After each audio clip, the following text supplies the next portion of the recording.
Welcome to the traditional lands of the Wurundjeri people. Now, before we introduce our players on support, please welcome our Hot Shots Honour Guard today from the Hot Shots Tennis Community Play Group. Let's hear it for these little legends as they group the players before they walk off the court.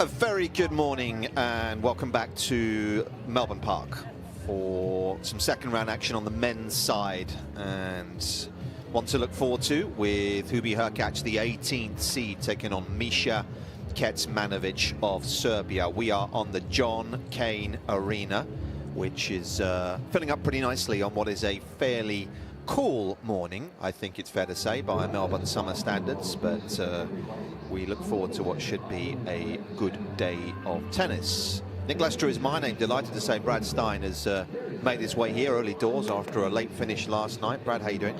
I'm doing well. I'm awake. That's a good start. We like that. Yeah, we had a little bit of a late night last night, but I'm excited to be here. Looking forward to this match. It's going to be a little bit of a barn burner. Good, I think, battle between these two guys. Should be. We'll get to this one in a moment, but good win for TP last night. Take us through it. Yeah, thank you. It was not easy, that's for sure. Kei Nishikori is still one of the cleanest ball strikers that you can see out on the tour. Very, very low trajectory, penetrating ball. And I have to say that court, Tommy played on court 1573, much faster than the Kia Arena where he had played the previous match. So it wasn't easy. Really tight first set, tiebreaker that went to Kei. Tommy caught on fire in the second set. Kei dropped off a little bit, and Tommy bopped him 6-0. Was up 2 breaks, 4-love in the third. We were feeling pretty good, and then got broken back twice, and it got a little bit scary, and ended up breaking again. Won that set, and then won in the fourth. And so it was nice, you know, if you got to stay that long. And it was cold last night, cold and windy. We were all bundled up as much as we could. Yeah, it's amazing, isn't it, in this city, just how quickly it can change. There was some good drama last night, wasn't there? Because a couple of ones went deep into the night. Felix Auger-Aliassime squandered a 2-set lead, lost to Davidovich Fokina in 5 last night. That would have stung, I would have thought, after he'd been in such good form as well. Yeah, that match was still going on as I was walking back to my hotel at about 1:45. We're glad you're here, Brad. It's good to have you.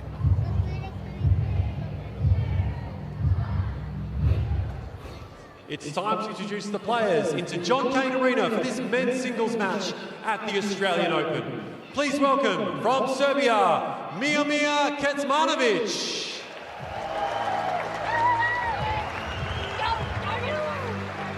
This guy plays well in Melbourne. Of course, he beat Brad's player last year. We'll get to that in a moment, but he certainly has been able to play some of his best tennis at this major.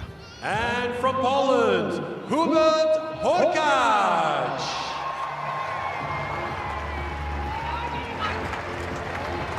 Struggle to find a nicer guy, I think it's fair to say. On the men's tour, he is enemy-less. Is that a fair comment? I think that's a very fair comment. He's extremely well liked.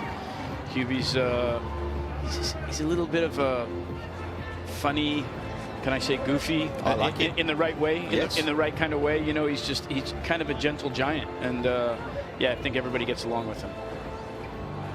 Yeah, heck of a player. As we know, he's been in and around the top 10 now for a good 3 to 4 seasons. Of course, he has an abundance of weapons of which he can call upon, and I guess for him, if we're sort of taking a step back, it's about taking the next step, right? It's about getting to the semis, final of a major. Is that achievable for him? And I'm sure that'll be a good discussion for us to have as the course of this match goes on. Tough one today, though, Brad. Yeah, absolutely. I mean, this is going to be a battle. Miomir Kecmanovic is an extremely good ball striker. People may not know him as much, and his ranking's a little bit lower. I think he's a guy that, you know, his quality of ball striking and tennis is probably better than what his ranking is, really. So, a bit hard with the loud voiceover. So, guys, red. There you go. So, guys, red for the towel, blue for the towel. The ball kids cannot bring the towel, but they can fill the drink bottle if you want. We do have the video review. So, if you want to challenge, it'd be a touch, not up, foul shot, hindrance. You can ask for the video review. You cannot challenge foot fault, service let, or a violation. Any questions? No? So, Amelia, it's up to you. You wanted to ask this side. What are you asking? AO is the call. And it is AO. Serve. Last thing, photo just facing this way.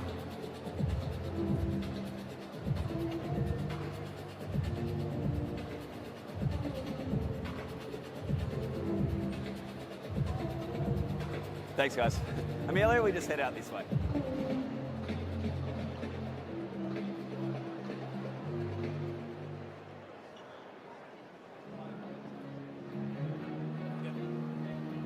Yeah, it's blue skies above us, and we look forward to what should be a high-quality contest. These two have played a couple of times before.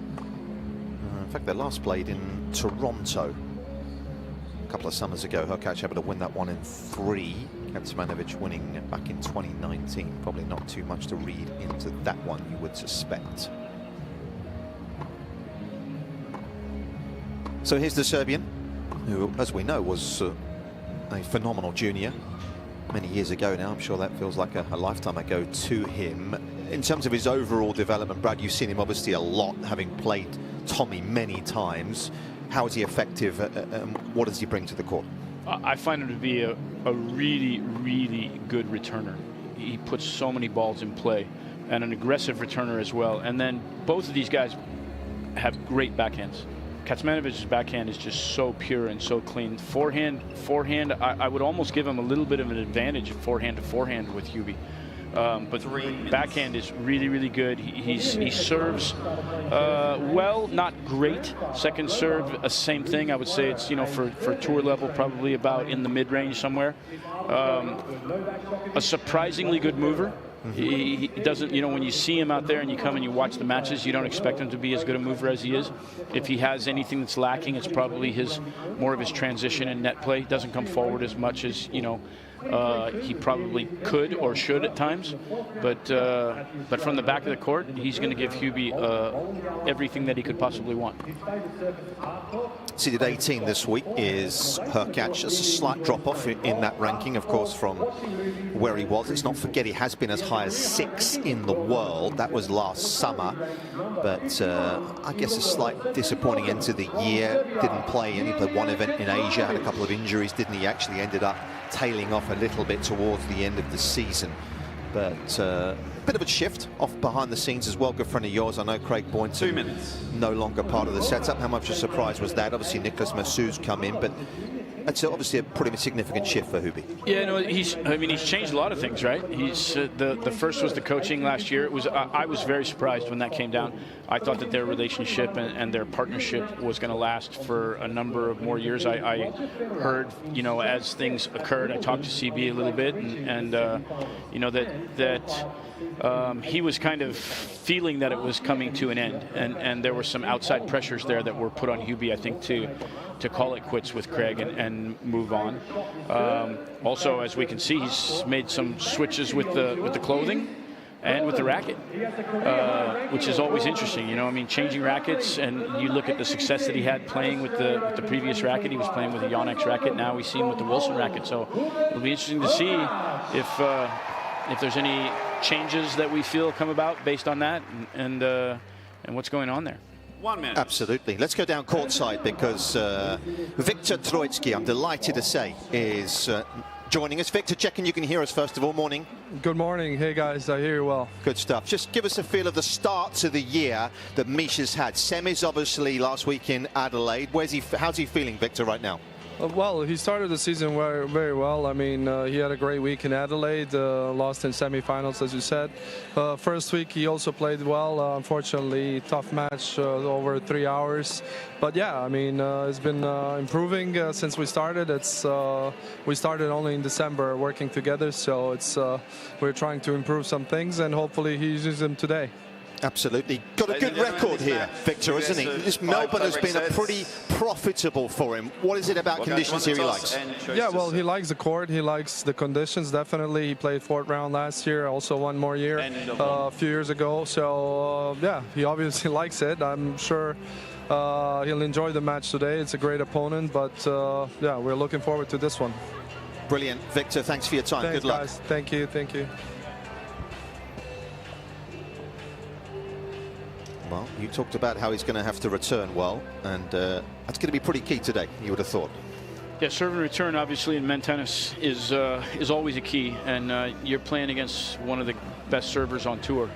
Other than the guys that are 3 to 4 inches taller than Hubie, he's one of the absolute best servers out there, I would say. You know, right now we're looking at Perry Petricard, and Riley Opelka's back on tour, and then you've got Hubie and I think Taylor Fritz are probably the top 4 servers on tour. So massive weapon for Hubie, and Hurkacz to serve. Kecmanovic will have to do a good job countering that to try and make him play as much as he possibly can.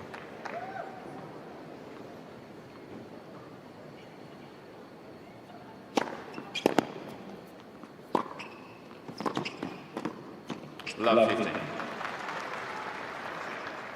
Yeah, numbers don't always tell the story, but if you look at service games won last season on hard, the top 4 were as follows. Sinner, 92%. That's incredible. Zverev, 90%. Shelton was 3rd with 90, and Hurkacz actually came in 4th.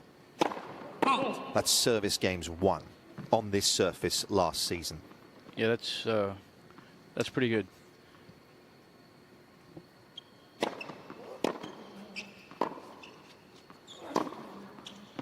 Love 30. A couple of really good points to open the match here for Misha. 2 returns in play.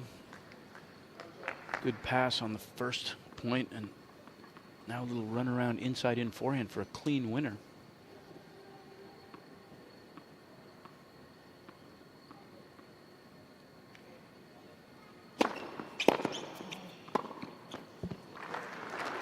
Straight away, we're getting a good look at that return that you highlighted.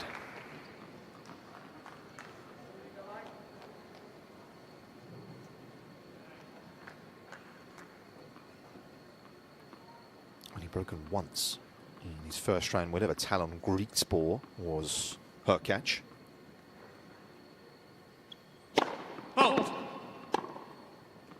Pretty tough opening round, that. Absolutely. Griekspoor is extremely dangerous. He's been a thorn in Tommy's side also. I can only think that Griekspoor must have been just a couple of spots out of being seeded. In the late 30s, I would think off the top of my head, Talon, ranking-wise. One of the cooler first names in tennis. That's right.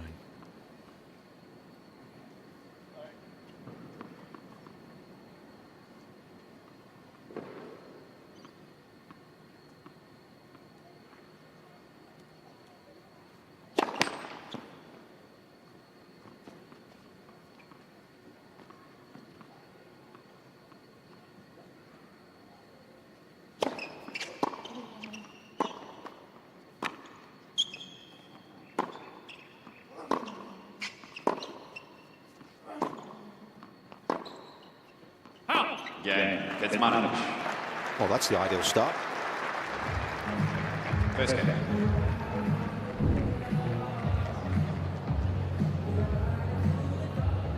Jack Reeder on the left-hand side. You might be familiar with him. Actually coached, of course, the man next to him many years ago. Did Jack? He's a free spirit, Jack, isn't he? Yeah, that's a good way to put it. Yeah, I think he's from Adelaide. He was in Adelaide. I'm sure Victor probably reached out to him as his former coach and asked him if he wanted to help him out while they were here. I don't think he's traveling or anything, but putting in some time while he's here in Australia. Yeah. Let's have a look at the win predictor. And it's, as you can see there, weighted in Hubie's favour. Was that before or after the break? Well, I'm going to go with before. I don't know what one game swing means, Brad.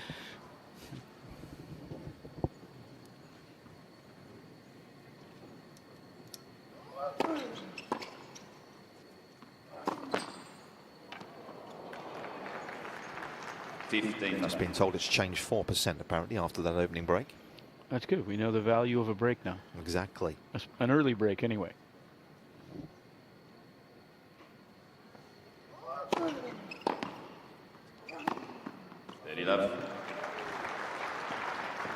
Misha Kecmanovic is on fire right now.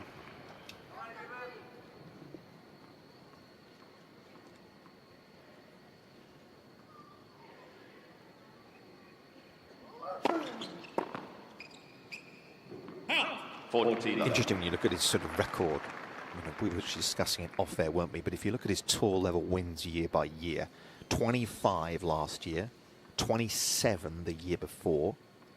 2022 was a big one. He had 38 that year. Over the last 3 seasons, in terms of his wins. Game. Kecmanovic. Kecmanovic leads by 2 games to 1. Quick look at conversion in terms of when he does get the early break, how often he wins the set. 3/4 of the time, pretty much.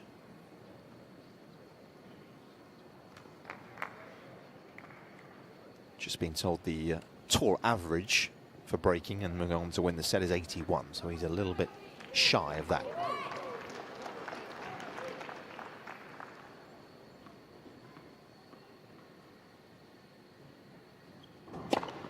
$15 left.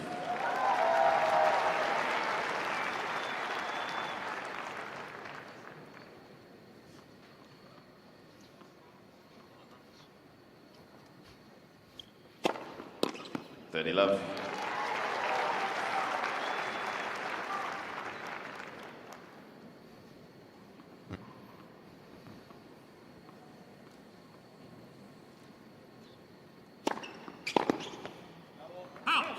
Not too many players who play at a pace that Hurkacz does, are there? He does not hang around. No, yeah. I like his pace. It's enjoyable to watch the game played at this.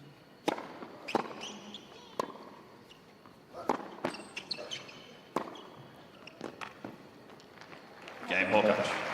He's on the board, and hopefully from his perspective, he's able to settle Kecmanovic down. leads by 2 games to 1. 2-1, Kecmanovic leads.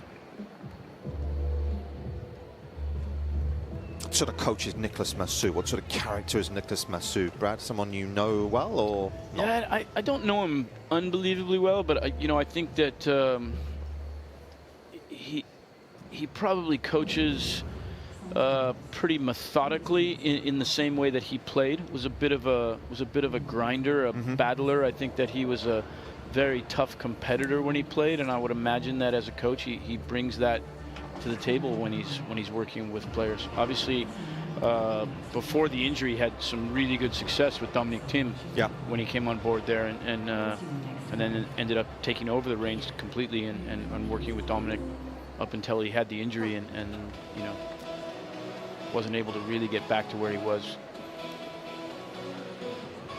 Time.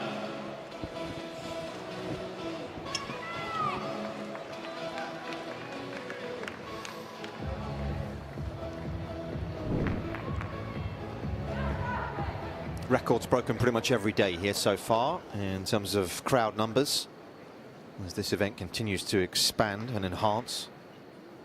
It's impressive to see.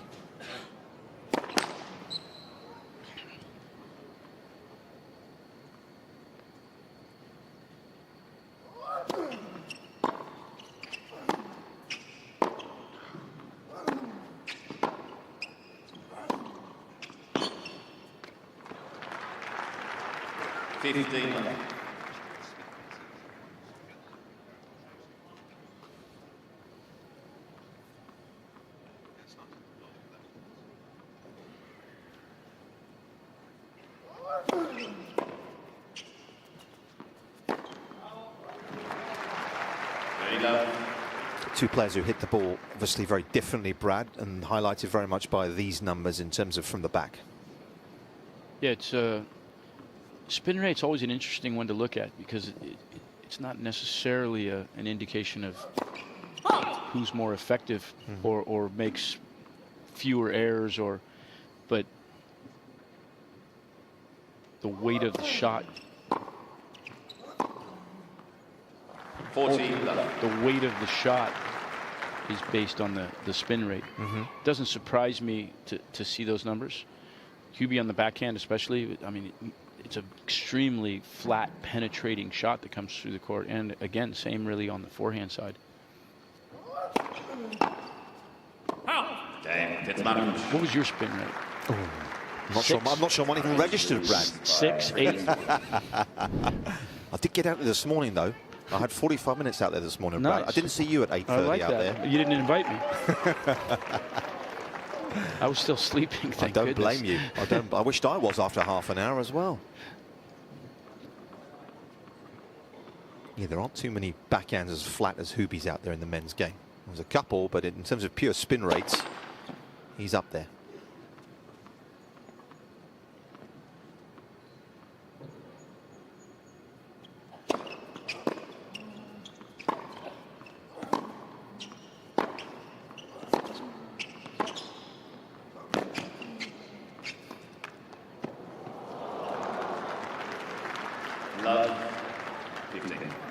And so far, Miomir Kecmanovic is doing a phenomenal job in this match, dictating play,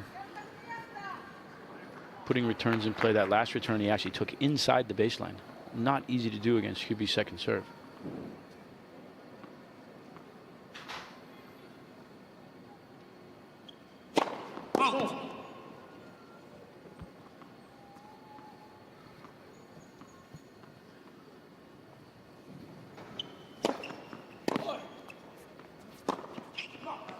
Gets a lot of bounce out of that second delivery, doesn't he? Yeah, that was a nasty kicker. Opened the court up really well there. See, Kecmanovic had to go to the one-hander here, had to let go to reach that. Interesting watching Ruud and Mensik last night. He felt as though that was one of the things that Mensik was able to get on top of. The Ruud second serve. Didn't quite able to get it out of his strike zone. Mensik obviously a big guy. The young man from Czechia winning in 4. Heck of a win. Yeah, he's a dangerous player.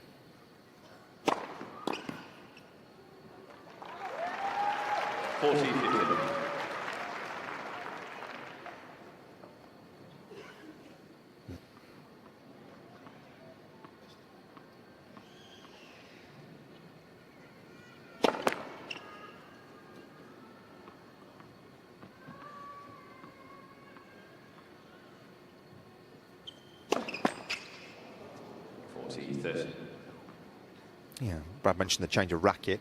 Jannik United Cup, he came out with that at the start of the year, switching from Yonex to Wilson. Interesting change. Obviously, can be some financial incentives, let's be honest about it, as well involved.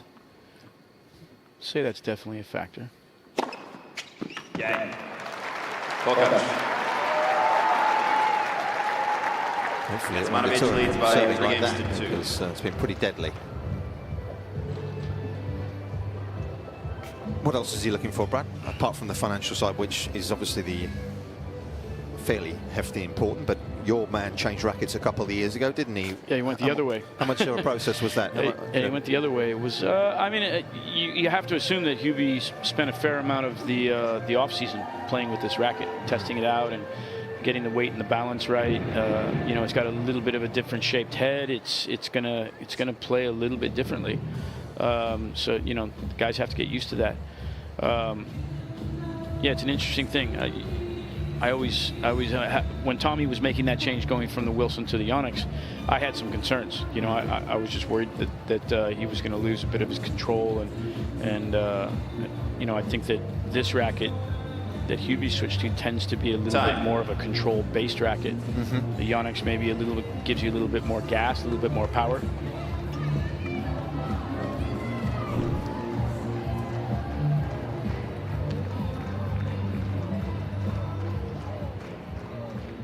Strong start from the Serbian, getting out of the blocks quickly.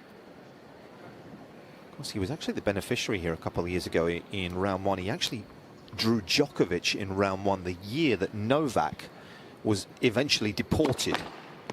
Got the lucky loser, faced the lucky loser in the first round that year. Caruso then beat your man, of course, in the second round, ended up making the last 16. Yep. Love 15. It was one of his 2 years that he's been in the fourth round here.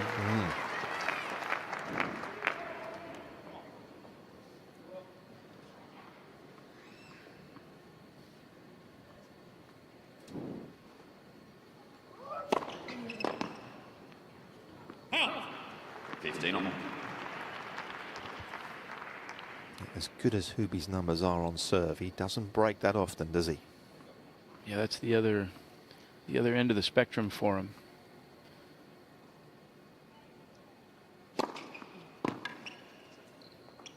It's kind of the way the tennis gods work, though, isn't it? It is.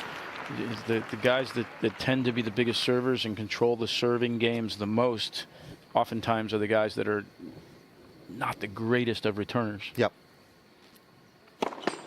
When you get that working on both ends, you've got Jannik Sinner. Holy grail, right?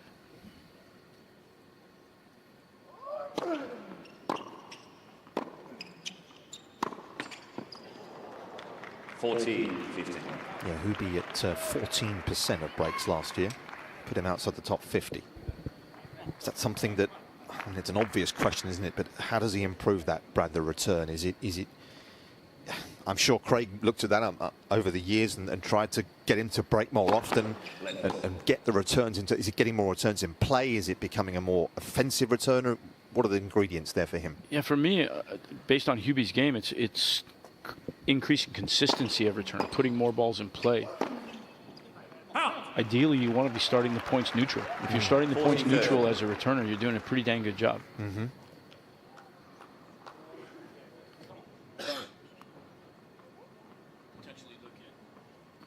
Potentially look at court position, maybe returning from slightly deeper in the court, give yourself a little bit more time. Yep. Great athlete, right? Hubie is a phenomenal athlete.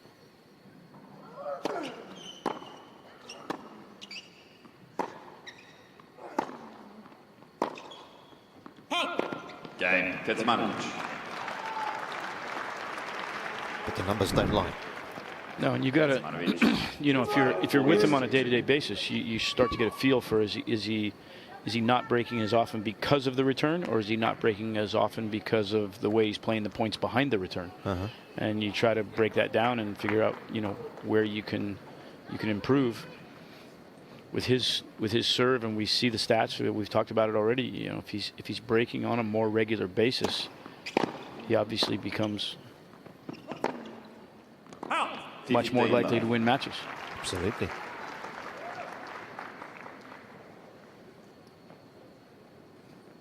Had a lot of breakers last year, did Hubie.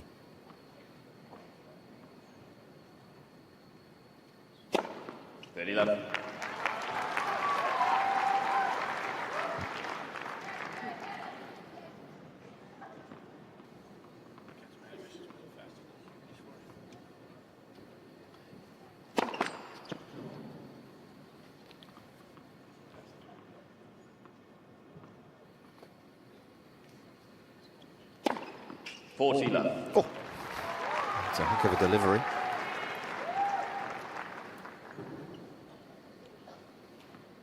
And a narrow defeat to Taylor Fritz in the United Cup final, lost 6 in the third in that match. Was the States beating Poland in that final.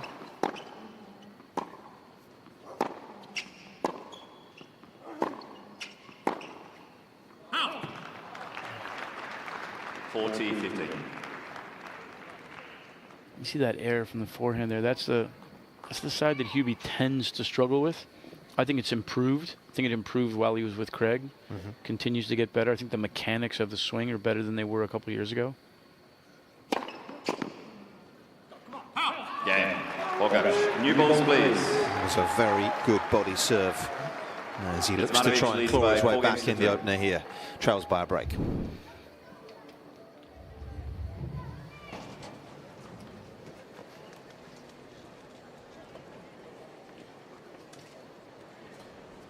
While we take a break, let us inspire your next adventure.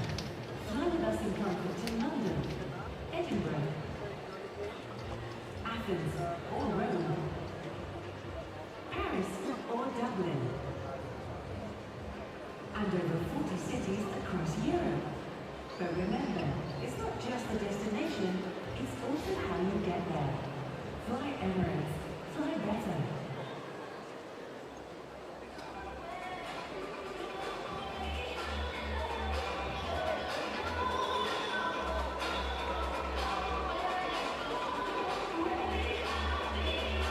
Time.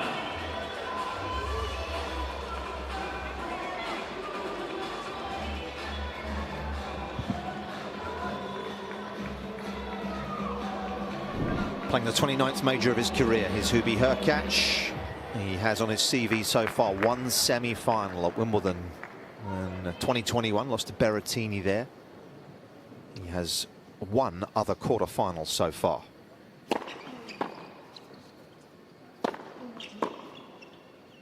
More to come, in your opinion? Is that below par? I know it's obviously such a tough sport. We know that. It's very few opportunities, but 2 quarterfinals so far for someone of his qualities. Par for the course, in your opinion? Or where do you stand on that one?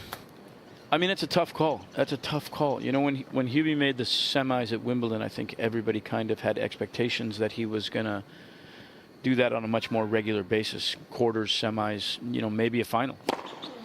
40 maybe a win. And, you know, that was back when we still had the big 3. Yep. Now we've got the slightly smaller 2. But it's tough. Game. When he went from having to compete against, you know, Roger Novak, along with everybody else, just like you said, you know, lost to Berrettini that year at Wimbledon, and now you've got some other guys that are, you know, blocking the way. But I think there's a little bit more of a pathway, than there used to be. At the same time, as that pathway's opened up, his ranking dropped off a bit, and and his results weren't quite as good. You know, and there's obviously the game is there. He has the game.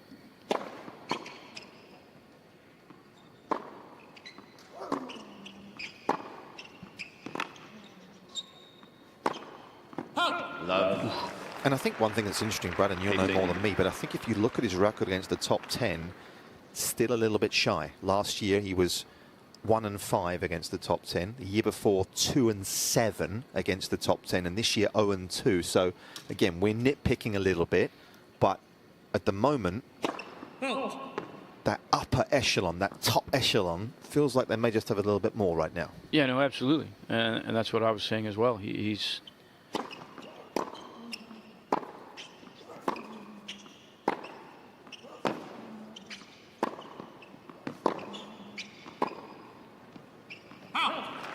capable of challenging anybody. His game is dangerous enough, but can he do it on a consistent basis where he's got to get through a round of 16, a quarter, a semi? Tough. It's tough for everybody. Absolutely. And then you factor in, you know, as he's dropped off a bit, you know, where's his confidence at? How's he feeling himself about the game? Obviously, making the coaching change is a suggestion that he, you know, was feeling that he himself wasn't reaching the potential that he wanted to. Yeah. big trouble here. A couple of points away from being a set down.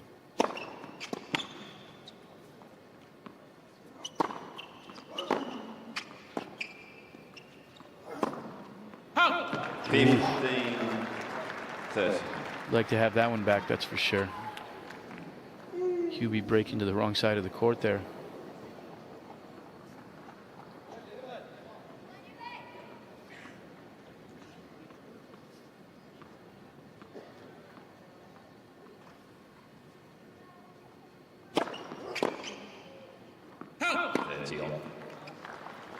The height of the server challenge as well, Brad, in terms of the trajectory of it for returners.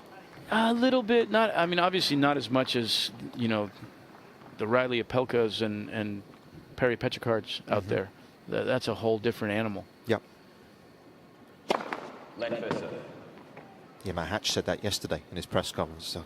Never played a guy who's gets so much bounce out of the serve. I mean, that's what everyone has always, you know, go back to Isner and that's what everyone has always said about returning against those guys. It's not just the pace of the ball, it's the trajectory. Hubie gets a little bit of that. As, you know, what are we looking at? 6'5", 6'6", Hubie. But you throw in, you know, Riley's 6'11". I think he's actually 7 feet. He doesn't want to admit it.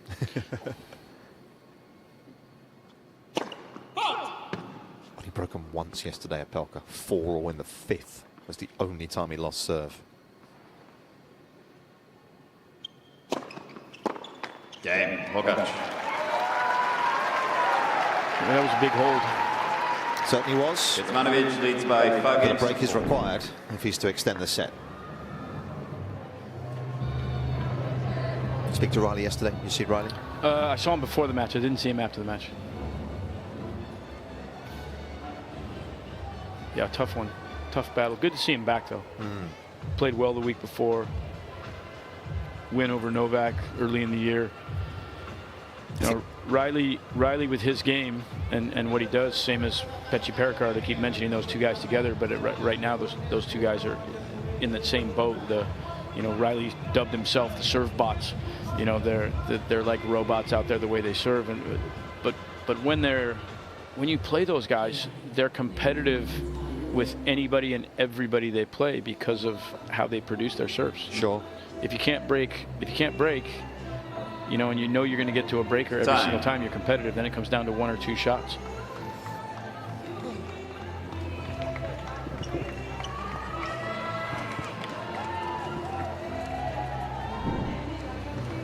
What a great side that is. That's Kia Aryna in the middle there. Rod Laver on the left. And turning over. In fact, that's Rod Laver on the right. I apologise. My bearing's wrong there.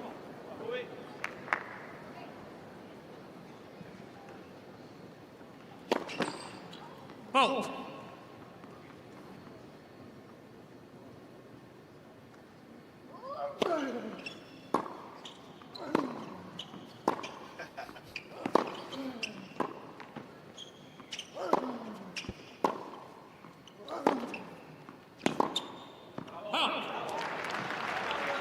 Forced error count. Barely made any today, has he? 3 unforced so far. In this first set. That first point, serving for a set, serving for a match is so big. A little momentum in his direction.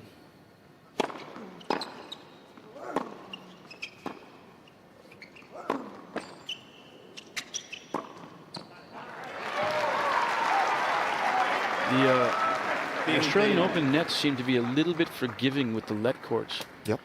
Cain got 5 left let courts last night that were 4 that were unplayable. Really? And 1 that sat up for him that he just knocked off for a winner. Wow.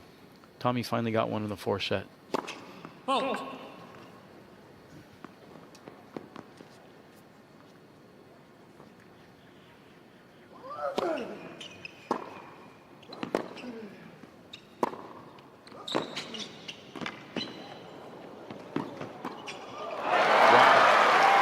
That is well done.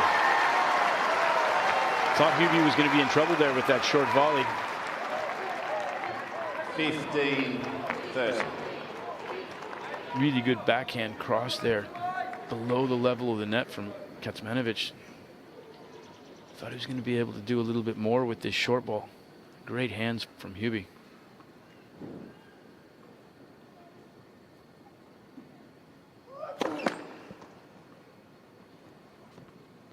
A few more looks at second serves here in this game as well.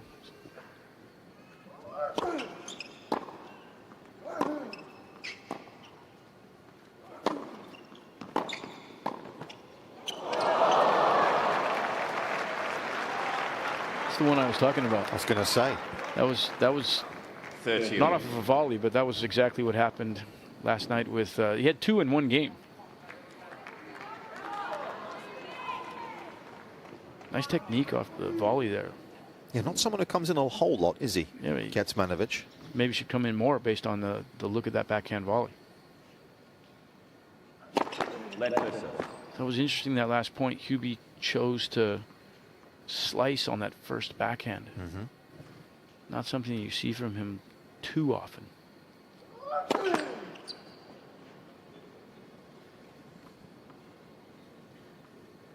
Going a little bit deeper here on the second serve return.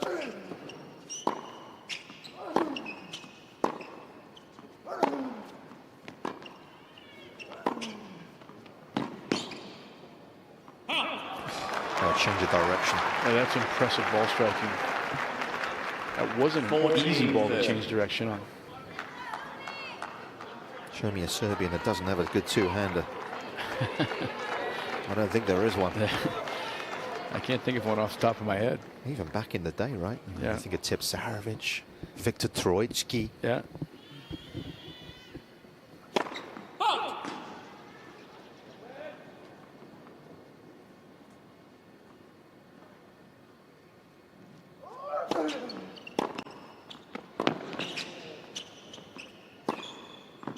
Yes. Found the line with that forehand. Aggressive return up the line.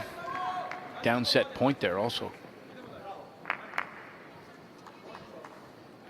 Hadn't really made any inroads on return until this game. In fact, they'd only won 2 return points up until now.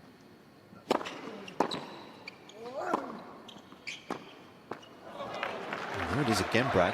Yeah, again with the slice. Advantage. It's a little bit of a change through this set. Also, maybe just feeling that he wants to give him a little bit different look here. With the air.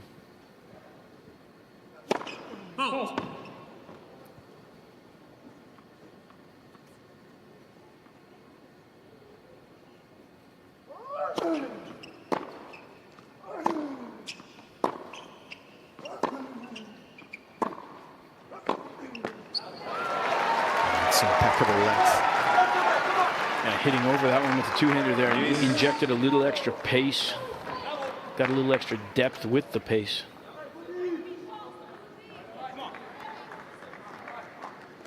If I'm in the Hurkacz camp, I'm not sure I'm loving those couple of early slices. But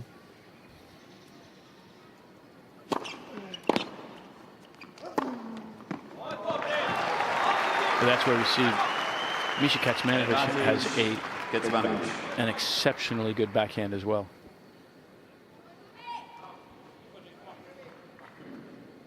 Viktor Troitsky, of course, who was helping out Hamad Medjedovic for a while last year.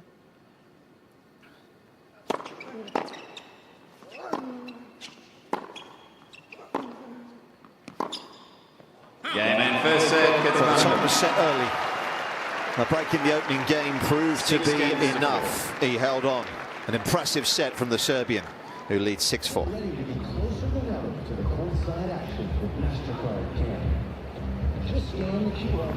That was clean, Brad. That was very clean. Early break in the first game and hold through the set. That last game got a little bit shaky. Missed a lot of first serves there in that game. Gave Hubie a few looks, but able to battle through it. When we look at the numbers here, much lower percentage on first serves, but a higher percentage of win rate for Kecmanovic. If for me, that's, look at the second serve points won. 67% of points won on his second serve is an extremely high number.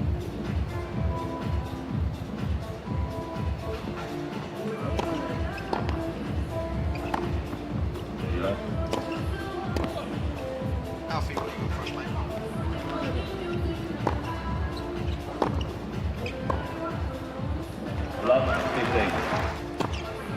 Okay, show us and we'll have a look at it.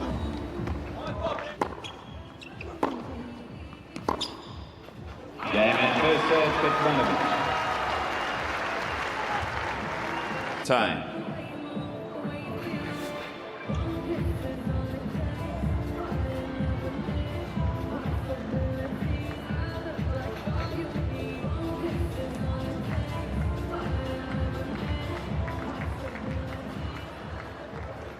Second set. Hurkacz to set. So set 2, Hurkacz has some problems to solve here.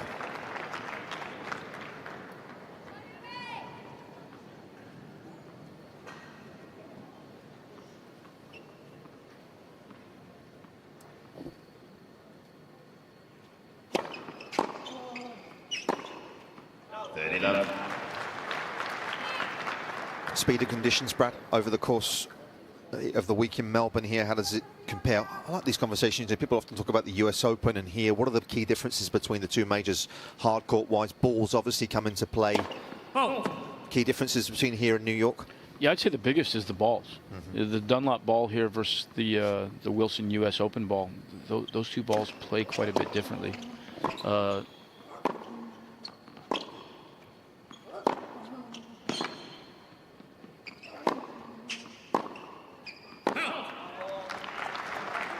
Kecmanovic there getting a good change of direction, but the court speed, I mentioned before, you know, the one thing that it's a little bit irritating in a way from a coaching player standpoint is, you know, like I said, Tommy played on 1573 last night, much faster than Kia Arena.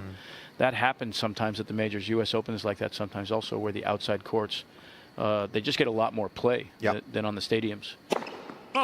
And so they end up being faster. And you know, if you play, Tommy's played on Kia now and on 1573, hasn't been on any of the bigger courts. So that'll be a little bit of an adjustment when he gets there. Hopefully he gets there. 14, 15.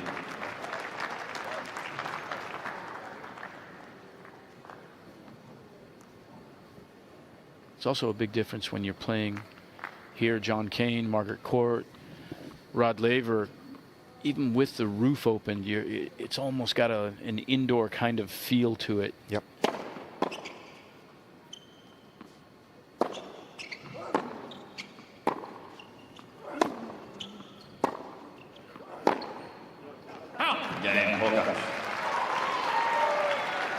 Well, avoids the fate First game, second set. being broken early on in the second.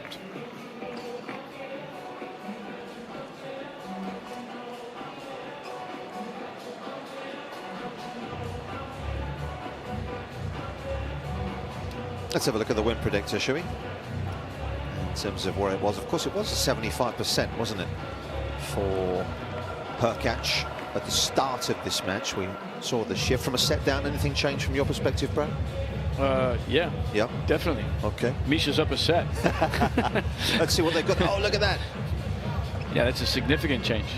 Significant change. You know, I would still, for me at this point, I might switch that. I might put the 54% still on Hubie's side.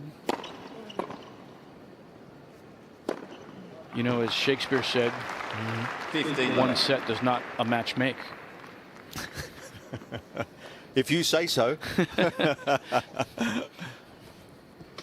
you reading what I'm reading over there in California?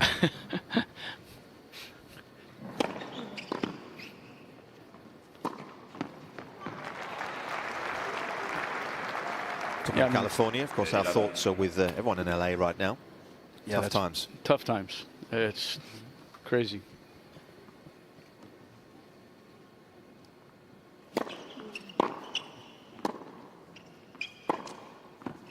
30-15. Big tennis community up there as well, aside from everybody else's livelihoods, but there's a huge tennis community up there. I'm sure you know a lot of people up there, Brad. Yeah, no, there's, I have friends, people that I know, acquaintances that all live around and in that area. There really are some beautiful tennis clubs as well, aren't there? Malibu Racket Club, not too many nicer than that.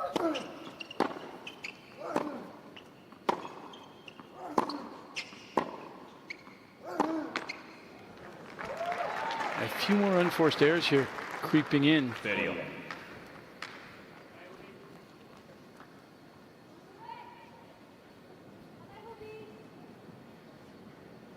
Didn't really have any contested service games until that last game of the first set. Big point right here. 40-30. Well handled. Yeah, you talked about his serve at the start of this match, perhaps being one of the aspects of his game that isn't quite as the quality, if we like, of perhaps some of his peers, but he's actually served pretty well so far, hasn't he? Yeah, absolutely. And you know, it's Cain. all relative at this level, right? Yeah. You know, when you talk about a weakness, it doesn't mean that the player isn't capable of producing quality shots out of that particular shot. Yeah. Accuracy's been very good, actually, just having a little look. The serve, a lot of going into that backhand wing that we just saw.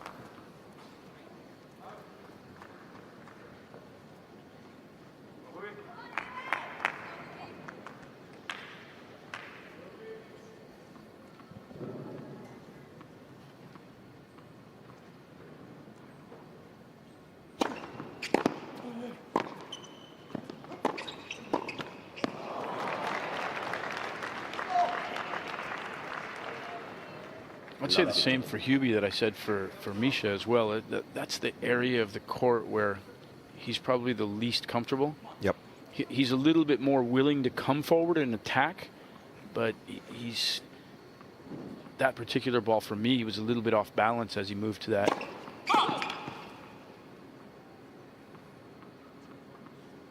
Big guy. You can make him have to play from his shoe tops.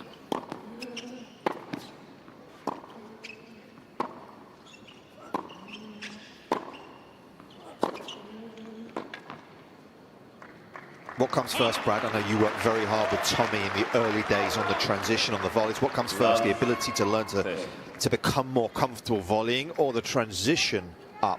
How do you sort of... For me, it's a backwards progression. Okay. I've said this a number of times. I think you have to work with your players to develop a degree of comfort and competence with the volley before you can start asking them to come forward a lot. Yeah.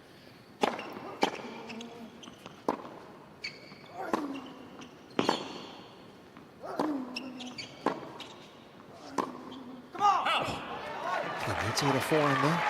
He didn't need to hit a forehand there. 15-30. Especially with his backhand, he actually took himself out of the play a little bit, trying to get some space to be able to hit that ball.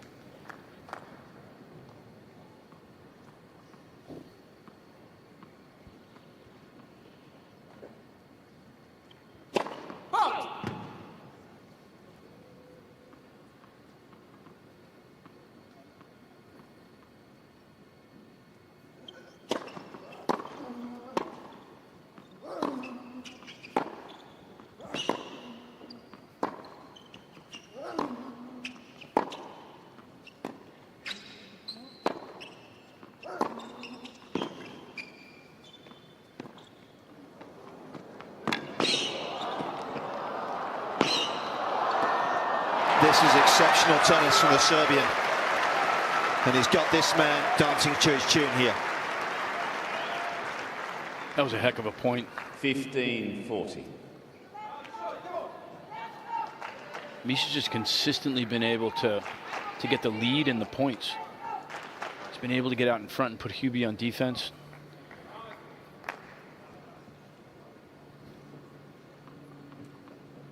This is one thing we see from Hubie. Sometimes he can get a little bit negative. Yeah, I was going to say whiny.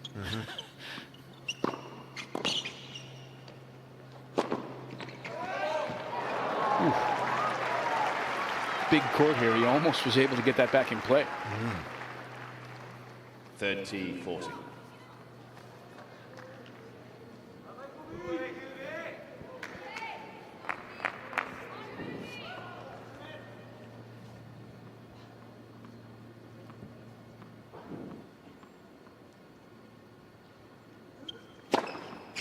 Yes.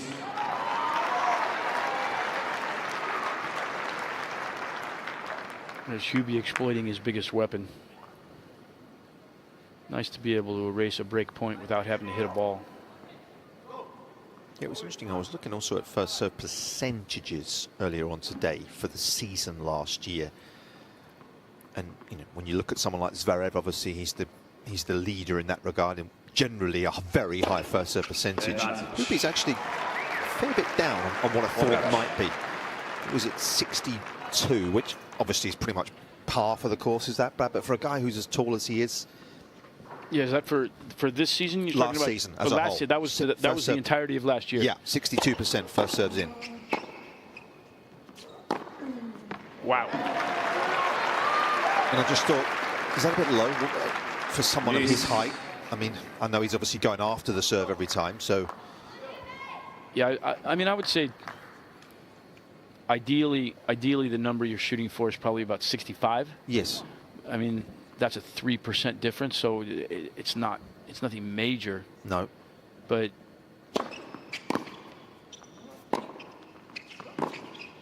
oh my word! Wow. Advantage. But as you say, when you consider with the first serve points won, he's top 5. Yeah. Suddenly that 3% becomes possibly pretty significant. Yeah. Yeah, it can be. I mean, and especially if you're playing against the top guys, that can be the difference between winning and losing. Yes. Big with that one. He's a bit up on that today. Close to 70% so far.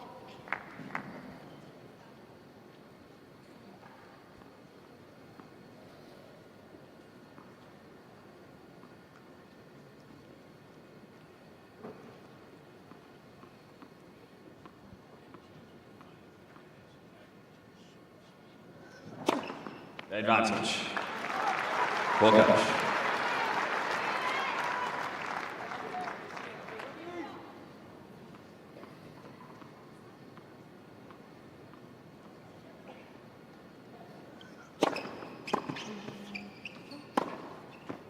Game. Hurkacz.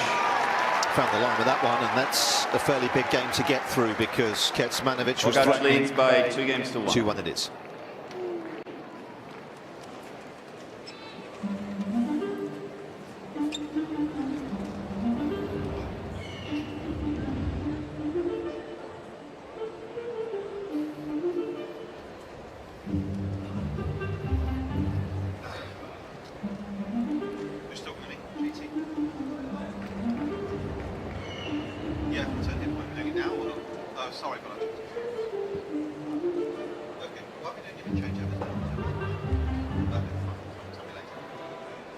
The Australian Tennis Foundation lottery could have you walking away with one of 3 epic prizes. First prize, the Ultimate Finals experience. The second prize will get you on court with an Australian tennis legend. And third prize will get you an exclusive fan package. Support the Australian Tennis Foundation's work with disadvantaged kids and be in it to win. Enter today at ausopen.com/win or scan the QR code on the screens right now. Time.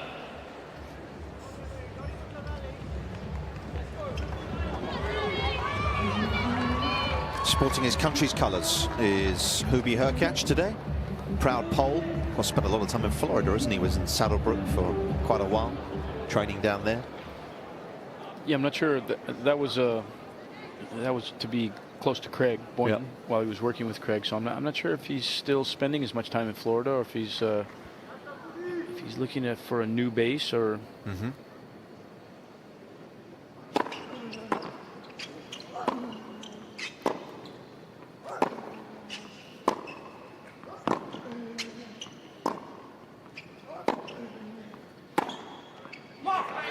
Got hold of that one. Love 15. Yeah, was good friends with John Isner, wasn't he? Very good friends with John. He's trained a lot together in Saddlebrook. Obviously, one of CB's former players. Yeah, absolutely.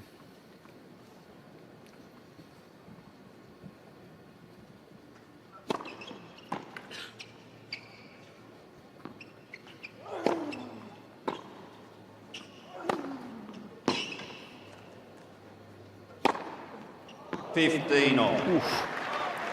Cut that fine. The forehand before that, really well struck. Racket head speed, acceleration to that ball from the midcourt was really good. Overhead, bold. Guessing he wasn't aiming quite that deep.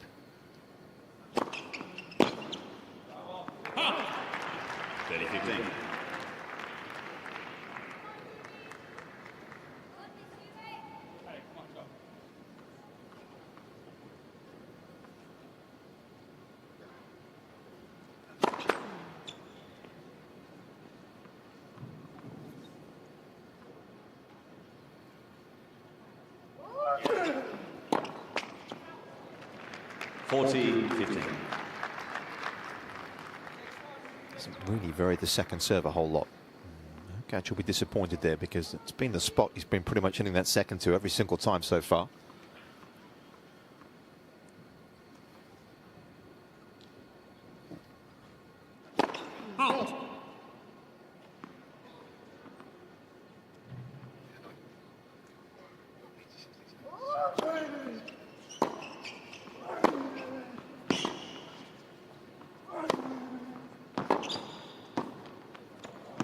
That's well done. Kecmanovic.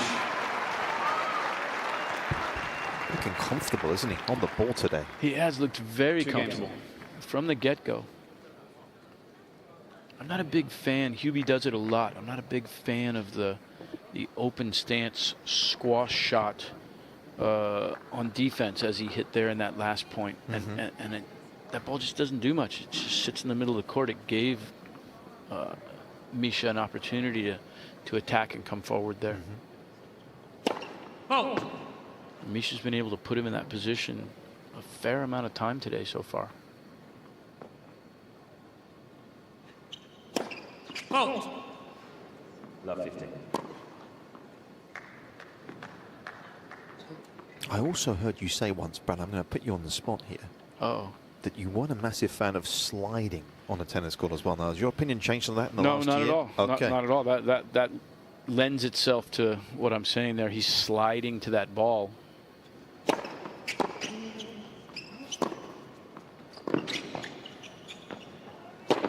So give me the reasons why. Obviously, I'm sure you've had plenty of chats with Franco, Herrera. I don't know if you have or not about this, but you obviously have your own opinion. Why? Because it feels like to me all the modern day players are sliding into the ball. They are.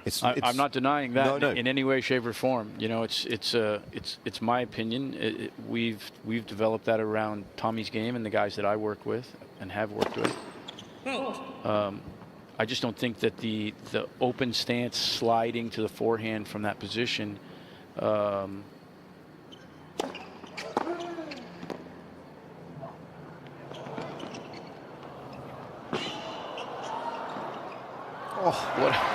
was a crazy little point. I just don't think it's the most efficient way to move to the ball the majority of the times. Sure. There are times where, you know, an absolute desperation that you may have to or need to make that play. But so much more often, if you can take your feet, take your hips through the ball and make a full swing on the ball, regardless of height or distance, you're going to hit a more quality shot. And in hitting a more quality shot, you should limit what the other player is able to do. Sure. So we've tried our best to eliminate that kind of situation and position.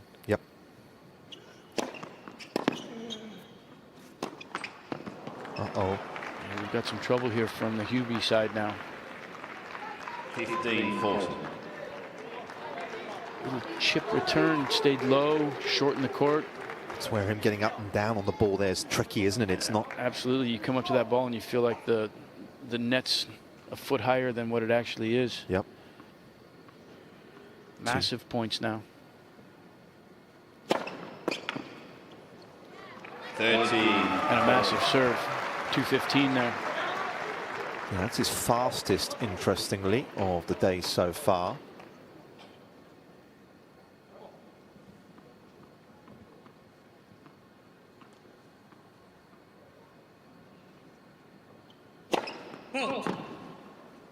Now a real opportunity for Misha. Look at a second serve here on break point.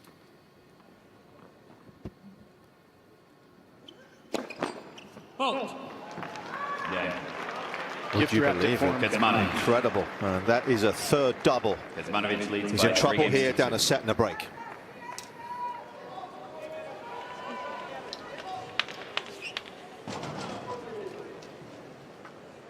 I'm happy to stand with the Polish fans. So here is supporting Hubert Hurkacz from Poland, and I'm joined here by the super fans. Let's have a look at this, Brad, in terms of these return positions. There's a pretty extreme difference here between the two of them. Hubie relatively, I mean, look at the movement there. Misha's standing on the baseline to take Hubert Hurkacz's first serve. And that's I think of Misha as being someone who does take the return pretty early on a consistent basis. He's not a guy that goes back away from the court very often, you know, a la Rafa and a lot of the other guys nowadays. So it's not quite as shocking, but that's really taking the ball early off of a big serve. Time.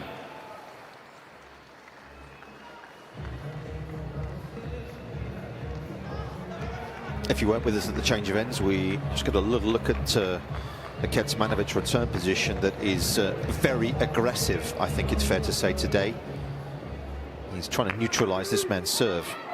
He's showing some pretty good timing, isn't he, to be able to do that.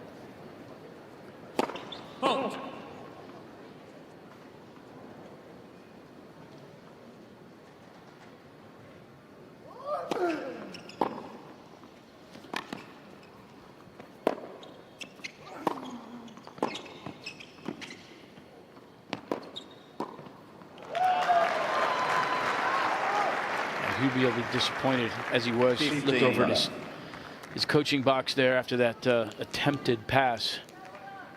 Didn't do a very good job with this ball right here. Caught it out towards the end of the racket. Just sat up for Misha.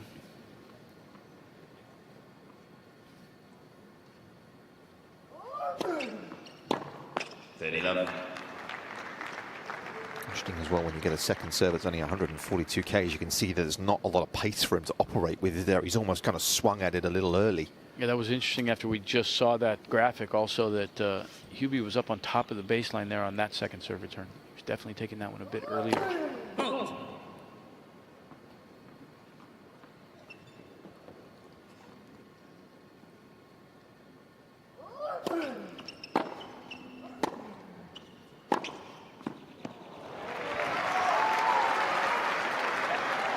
Nice job there with that one.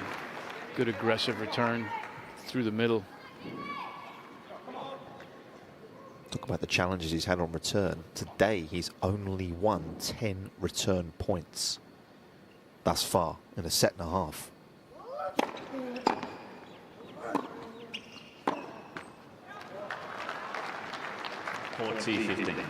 Yeah, which also, just like there, sometimes that's a misleading when you just talk about the stat. It makes you think that he's missing a lot of returns, but you look at that point, he made a decent return there, but unforced error right behind it. He's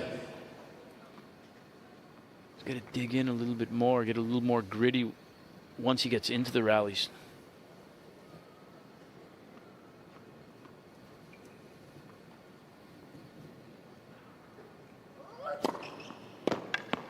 Game, Kecmanovic. New balls, please. Kecmanovic leads by 4 games to 2.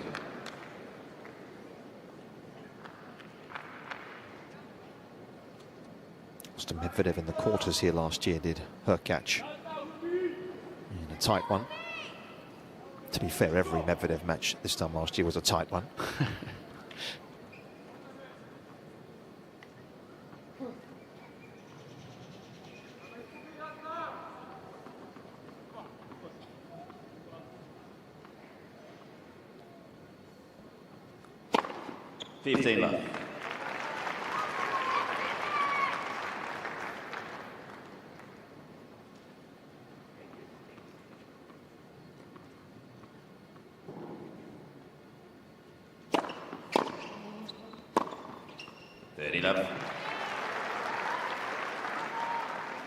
That's the one downside to taking the return as early as that.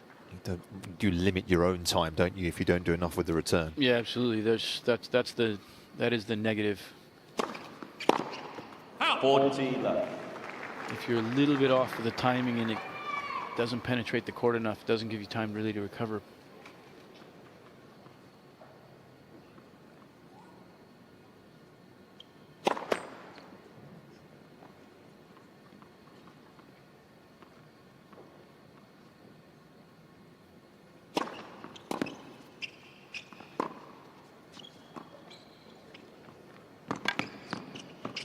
Game Hurkacz. Good chase. And a good finish as well.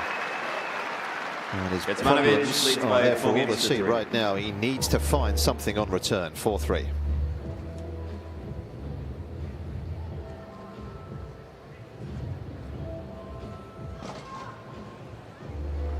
Not been a physical match, this, really, at all, has it? No, it's been relatively quick. The points have been relatively short. Don't think fatigue is going to be a factor at this point. Only had 4 rallies over 9 so far. Conditions are pretty ideal out here. It's not, the sun is out, it's shining, it looks beautiful. It's not particularly hot. No, definitely not. What's TP doing today? Day off? Hit a few balls or not? Day off so far. We haven't chatted yet. Actually, that's not true. We did exchange a couple text messages. He may come out late this afternoon. Time.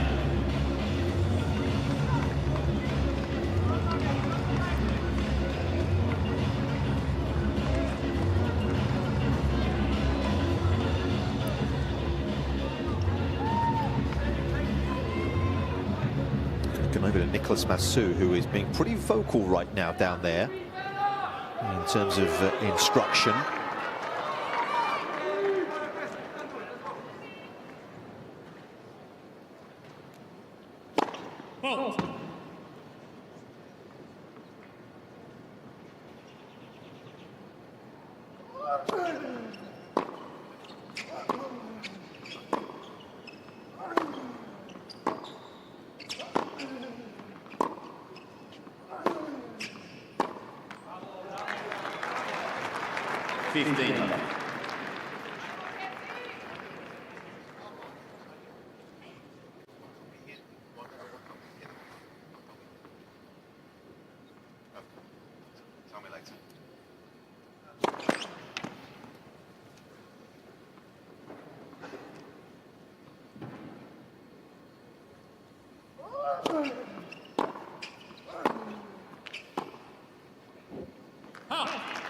It's just sloppy, isn't it? 13. Move his feet really there.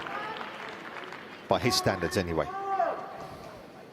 No, absolutely. Just as you said, I mean, we've only had 2 rallies that have gone 9 balls or more. I mean, at this point, I would be asking and pressing him to, you know, lock in a little bit more and cut down on the unforced errors.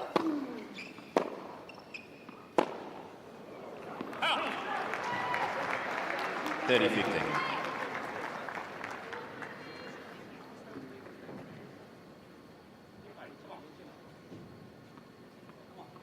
You look at Hubie here, unforced errors 20-6.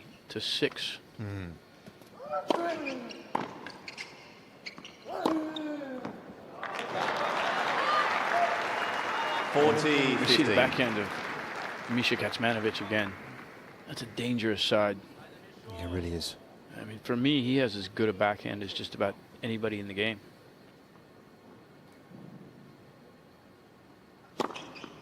Game. Kecmanovic.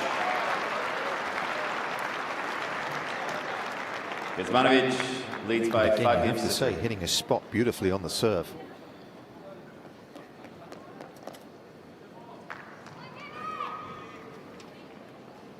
Why has he not been a top 20 player so far, do you think, Brad? I know that's not the easiest question to answer. We don't know what's going on behind the scenes always. We don't know how hard he's working. These are intangibles. But what is the moment, do you think, perhaps that next step for him in terms of consistency would be the obvious answer, right? Because he's not consistent during the year. Yeah, consistency in his production of his game. as you mentioned, 25 and 26 wins in the last 2 seasons is obviously enough to keep him solidly in the top 100, right around top 50. But it's not pushing him towards, being one of the more elite players in the game. Yeah. For me, I think that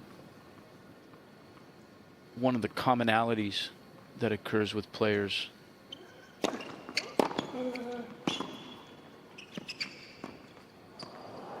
that's a questionable choice, but I think one of the commonalities that occurs with players when they do make big jumps is in the fitness area. I hate to give Franco Herrero any credit, but obviously our job is coaching and getting the guys to try and play smarter tennis and better tennis and better patterns. Yeah.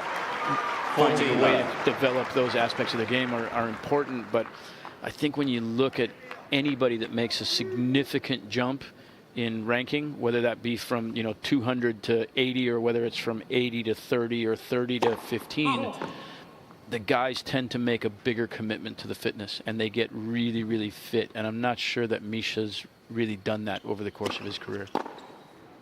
Yeah. Interesting stuff. He certainly finds himself in good position here, though, serving momentarily for a 2-set lead.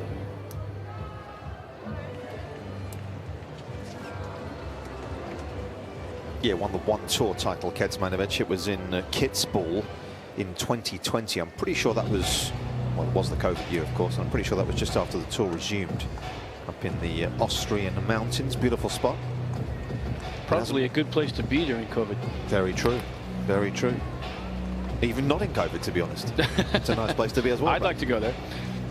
I think our South African friend won there, so he's always bigging himself up about Kitzbühel. Mr. Robbie Koenig. They're having a good day by the look of it. School holidays, of course, here in Melbourne. It's hot shot day as well today. These guys look like some hot shots. They do, don't they? Time. There's a lot to do for the youngsters here, that's for sure.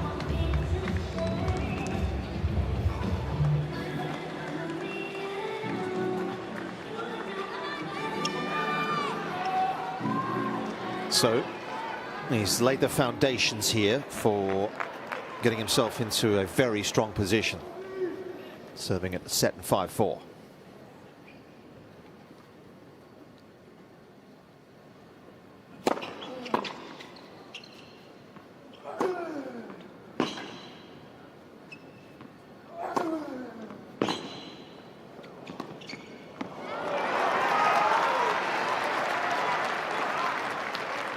Love 15.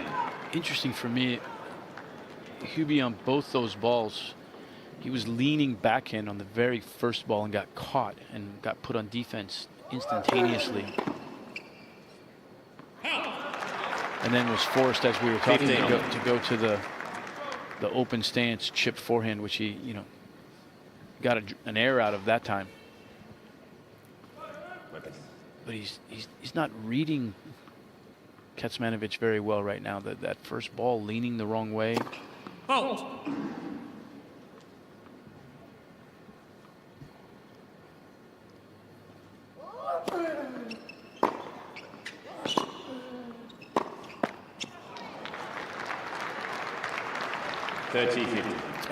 Adding to the unforced error count. I mean, that's just such a massive point.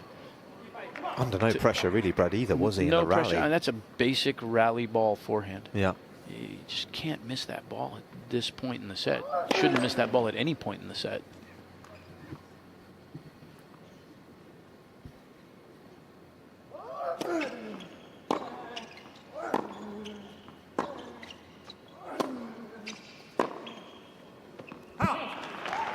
That one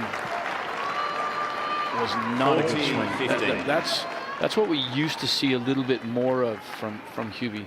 Contact point was way late in the pocket there. Swing up over his head. It was just that was just a bad swing. Okay, man, second set. And he pays the ultimate price for it. He'll be very happy with Viktor Troicki because his charge is in command here on John Cain. 2 sets to love.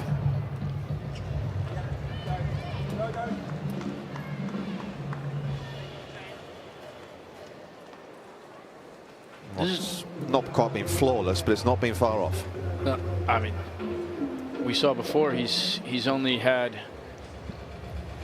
5 unforced errors total. Yeah.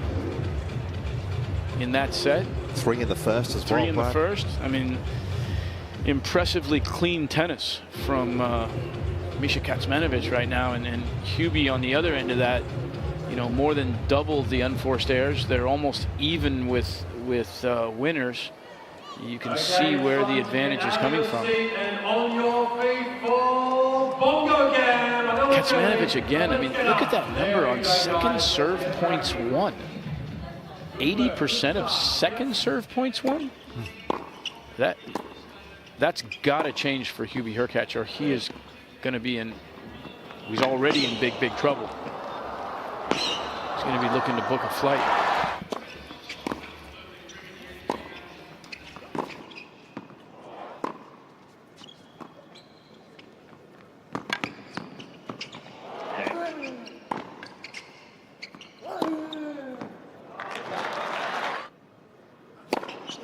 Cain, second set, Kecmanovic.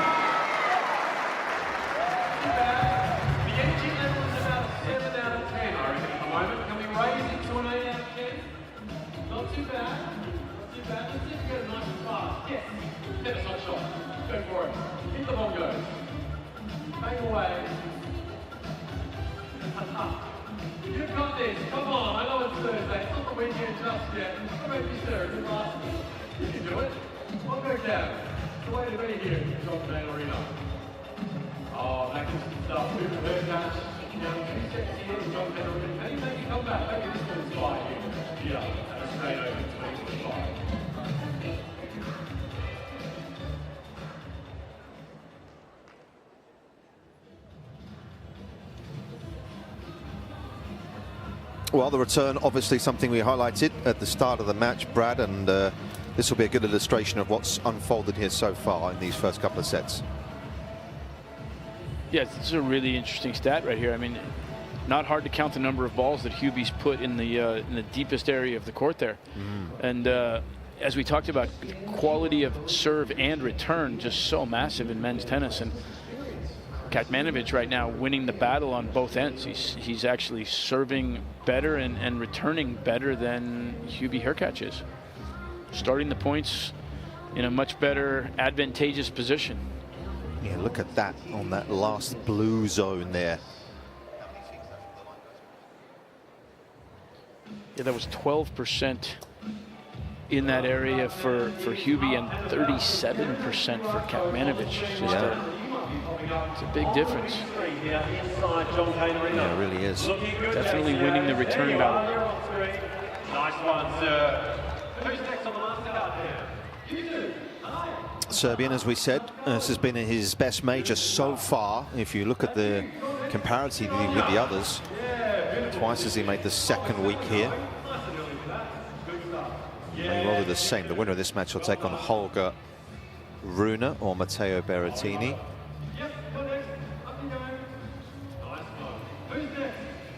Yeah, Rune or Berrettini to play the winner of this one. I think you're doing that, aren't you, Brad, later? I am.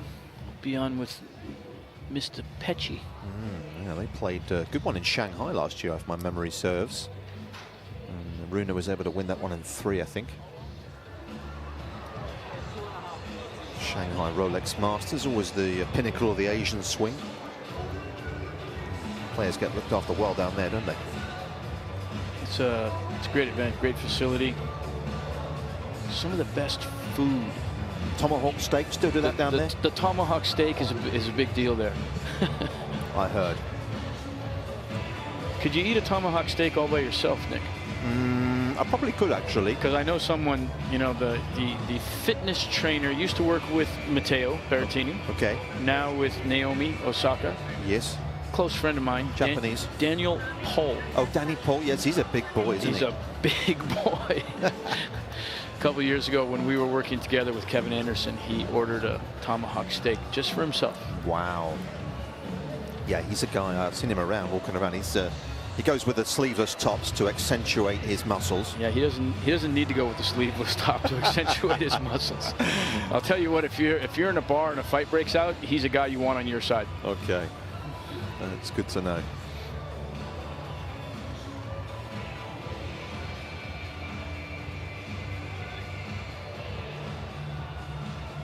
Hubi's gone off the court. I'll quickly give you some scores while I'm here.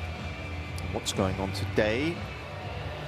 Iga Świątek, 6-love, 2-1 up so far on Rebecca Stramkova. What a good year she had last year in Slovakia. But no match so far for Świątek. Emma Navarro is 5-3 to the good. Fist pump from Brad for that one. Raducanu's up a set on Anisimova, but Anisimova up 3-love in the second. Second round action this. Miomir Kecmanovic from Serbia. And Kazatkina in the second, 5-love to the good. Yafan Wang. And you're pretty much up to speed.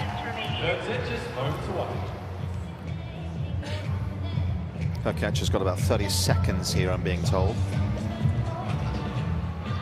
So better get a move on here, because otherwise he's going to get a warning. Is that a tisk warning? Is it what? Coming back. You know, one of these. Oh, okay. Yeah. I don't think you should get a warning. No, you don't. No, I don't think you should get a warning for being late if you're coming back from a change. Don't like that rule. First of all, I don't like the rule that the guys can go off the court for this period of time. Okay. I don't think it's beneficial to the spectators, to the people watching at home. I don't think it's needed by the players. No. I just don't like it. I don't like it at all. And if he's late, I think he should get more than a warning. What he might do here. Change his shoes? Yep. It's not even that hot today.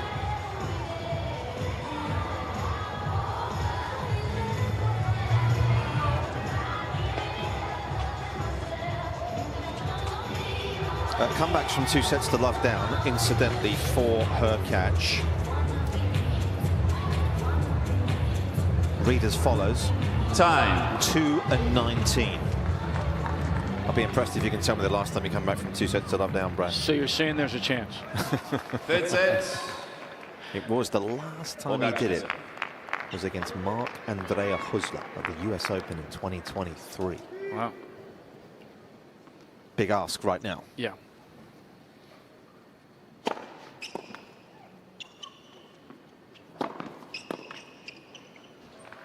And 15 left. Hubie's going to have to serve better. He's going to have to return better. He's going to have to cut down on the unforced errors if he wants to keep up with Kecmanovic at the level that he's been playing at. If he maintains this level he's had through these first 2 sets, Hubie's going to have to find his best game.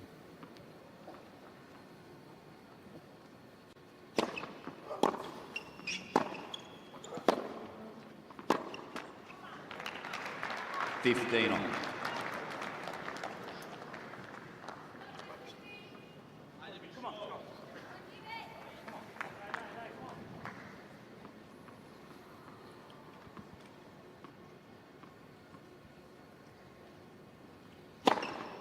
Ready, 15. And I guess the pattern of this match is that the sort of general rule of thumb is, as you say, big servers create pressure. They build pressure. He's not really been able to do that because he's gone down a break relatively early in both sets. Yeah, absolutely. Kecmanovic has been the guy that's been creating the pressure. 14, 15.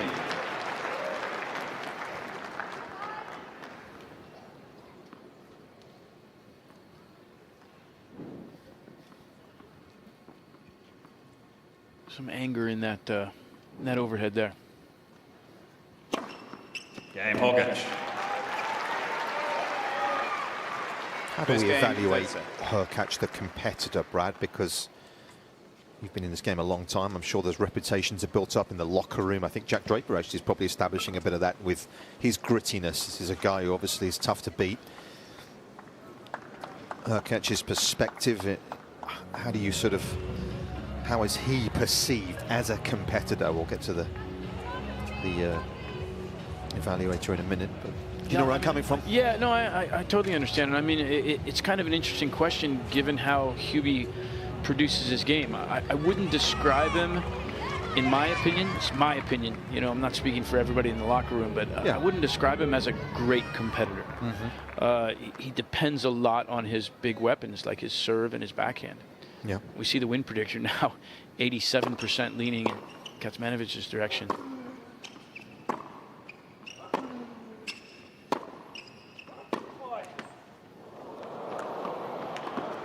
It's that leg cord again. The win predictor at this point, I'm gonna agree with. I'm gonna give it a nod. I mean, the bottom line is, I don't care who you're playing. It's tough to win 3 sets in a row at this level, which is what Hubie now has put himself in a position to be required to do.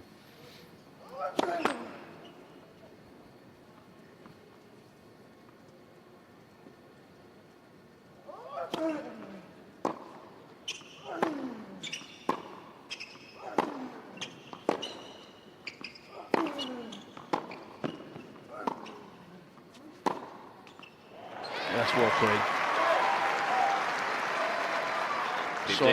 Saw there in the middle of that point, Hubie actually got out to that forehand that pulled him wide a little bit better and was able to make a full swing rather than the squash shot.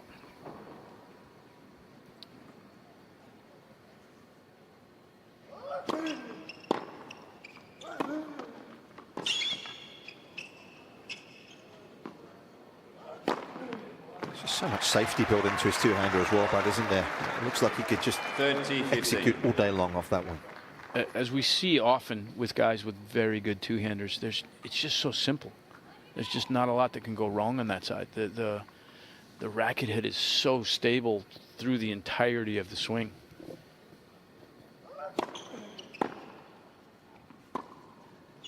He found the baseline on that one. 30 on.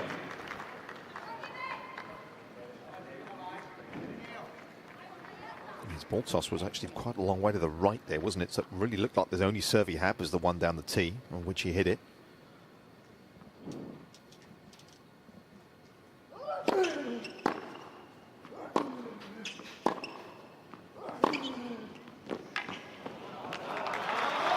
It's unplayable. That's an impressive counter off that cross-court ball from Hubie. I feel like that's an area that, if you've seen Misha Kecmanovic play, that forehand on the run, he likes to play that up the line from that position. Yep. Let's listen.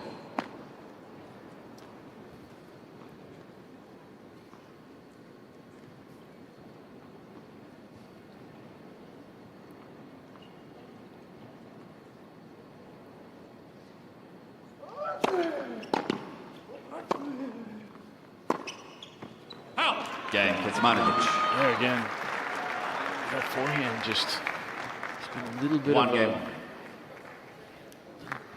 bit of a shower head today, spraying all over the place. It has. Unforced errors off that wing by our numbers here, 12. We've had 3 comebacks from 2 sets to love down in the men's draw, I can tell you so far. Big props to Greg Sharko for just giving me that knowledge. Nishikori 15 did it in round 1. Alice did it in round 1. And of course, Davidovich Fokina did it in the wee hours of this morning. Yeah. He played yesterday and today. 30 love.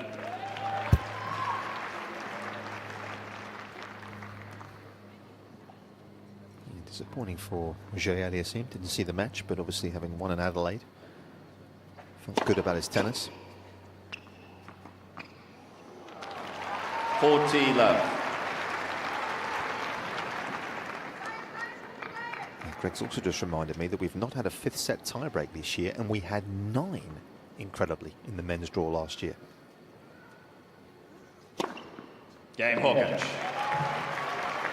Hurkacz leads by 2 games to 1.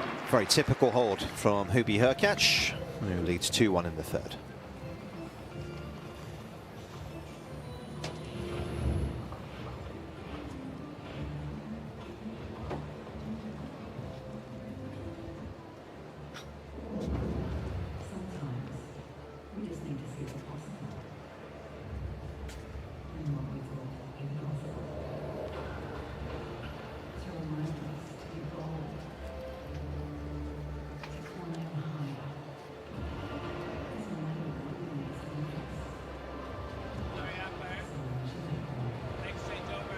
Sinner. Okay, do you want the video to do it?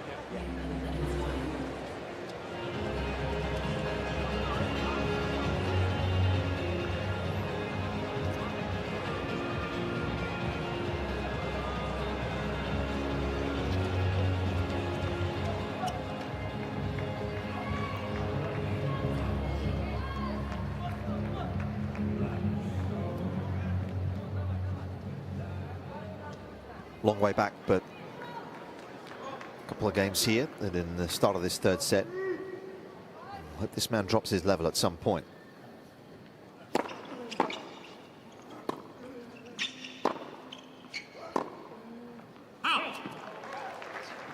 Love 50.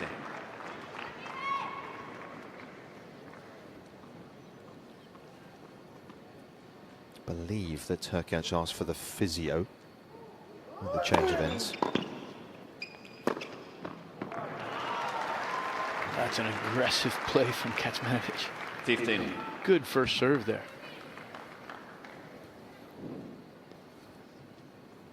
You know, having seen Misha Kecmanovic play up close and personally a few times against Tommy, I don't think Hubie can wait around for the level to drop. I would expect him to maintain pretty close to the level that he's been playing at.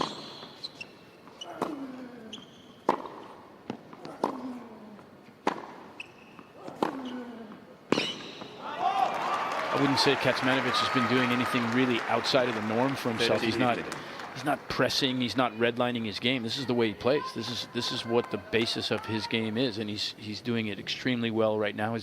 His unforced error count is down, obviously, and that's one thing that, you know, if he can play at this level and maintain that limited number of unforced errors, he's just a tough guy to play against. That's what I was saying earlier when we first started about the fact that I feel like his game and his capability as a player is a little bit better than where his ranking actually is. Mm-hmm.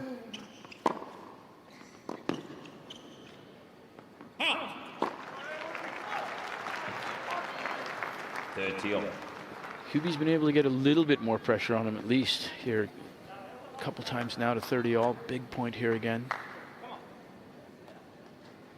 Try and give himself a chance to create a break point.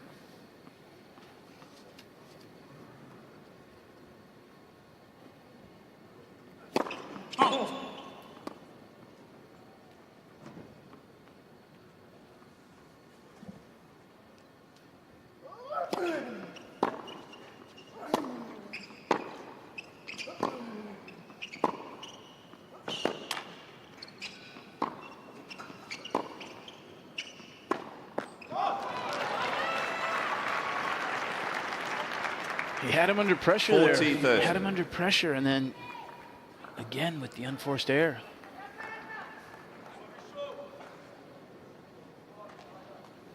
Not the greatest of footwork there for me. That ball floating a little bit, got deep.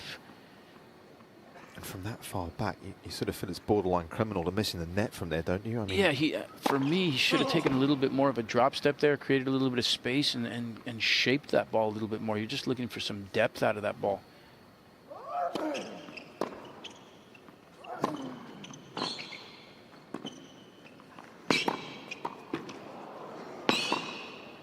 Made that though.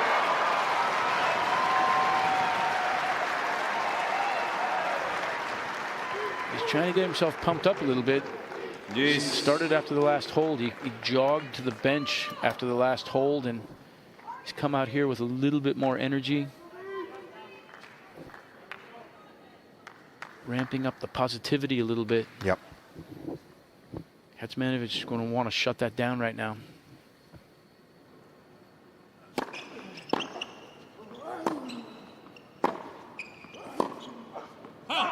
That's the forehand looking for, isn't it? Just pushing Kecmanovic a little back for once. That's the first time he's really been able to take some time away from him.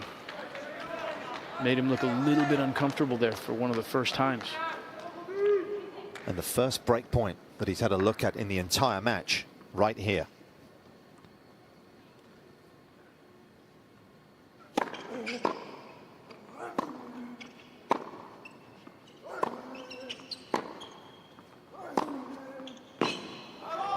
That's well done by Miomir Kecmanovic. One of the things that we've seen here consistently also, and that point highlights it, massive, huge point there, is that Kecmanovic to me seems to have a clear idea of what he wants to do. He's attacking the forehand. Big point, 3 balls in a row to the backhand, to the forehand there. Yep. Hubie seems to be less clear as to exactly what he's trying to do. Yep.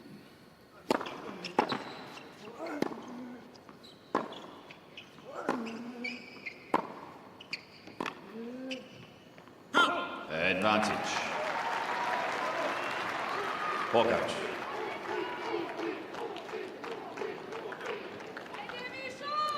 You were asking him, he's hanging around for that drop-off. This has been the drop-off. A couple of free points in this game. It's as much of a drop-off as we've seen from Kecmanovic so far in the match.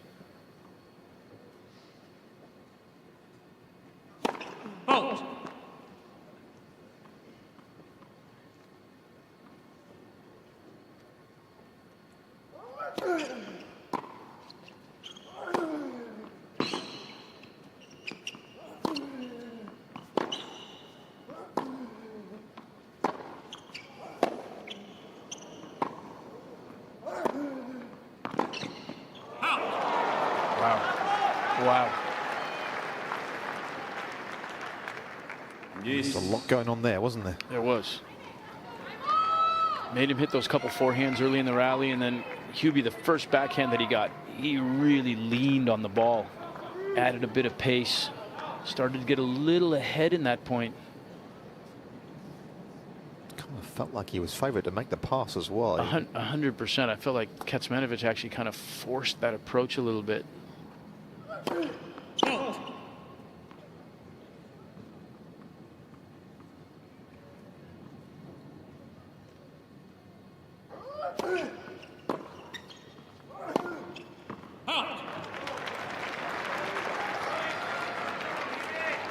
Advantage. Hurkacz. 3 airs now off the racket of Kecmanovic from that deuce side of the court. This Masu is chomping. A little emotive from the coaching box. I like that.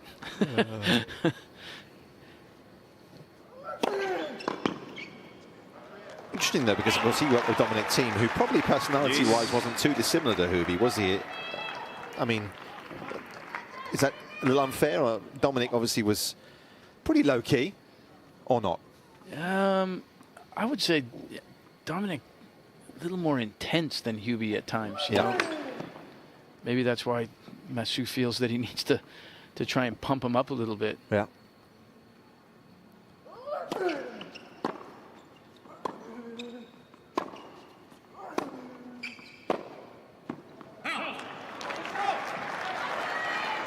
Advantage. Kecmanovic. There with that last break point, Kecmanovic came up with a heck of a first serve. Now draws an error again from the forehand side. See if he can survive this game.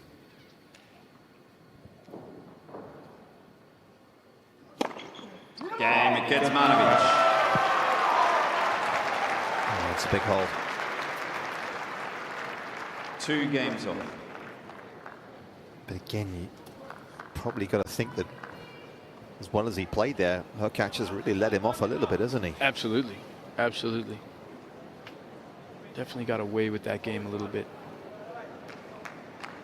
Hubie had a couple of looks at second serves on the ad side on break points. And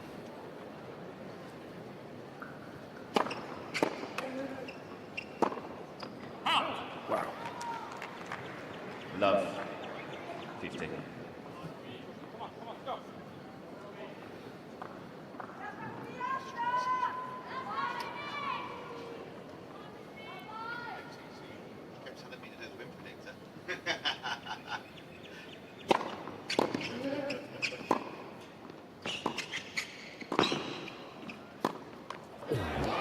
That was a big opportunity there for Kecmanovic. 15.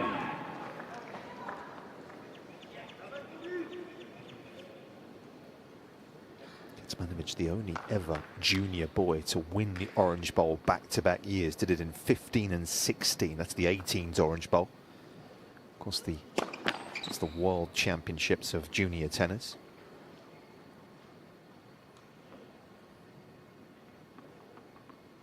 Played in Florida every December.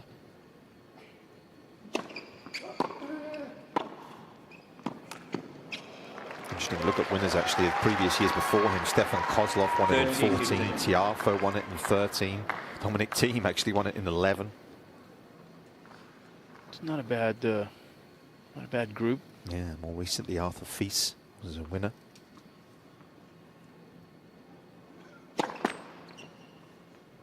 Still played in Key Biscayne? Or I'm going to say no. Trying to think of where it is. I believe it's actually played. It is still in South Florida. It's played at a public facility. I'm trying to remember the name of the city. I can picture it, but I can't think of it off the top of my head right now.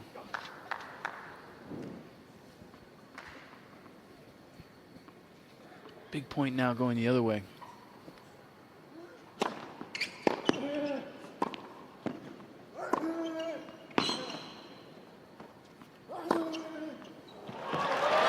That's a heck of a point from Kecmanovic, and we saw again there him targeting the forehand and then mixing it up on the last one. But you see that backhand, the second ball out of that rally, and he's clearly targeting the forehand. He's got a plan. He knows what he wants to do. A little bit more clarity there, I think. Hubie, to me, seems to just be kind of like randomly choosing where he's going to play point to point. yeah, and he's in real danger here.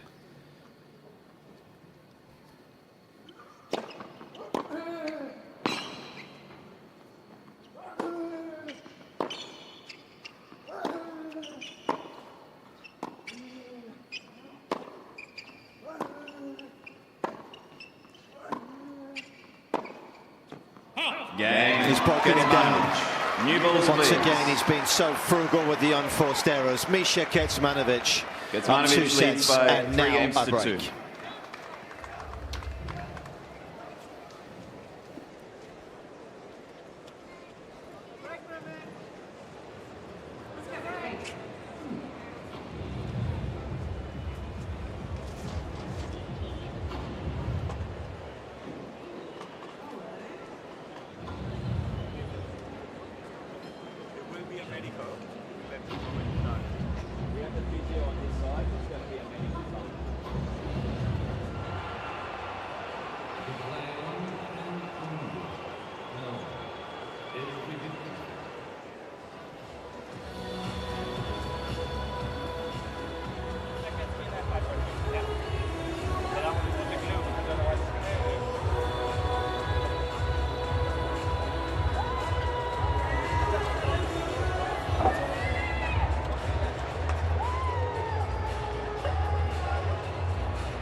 See Hubie here has the trainer out. Gonna wrap that foot for him.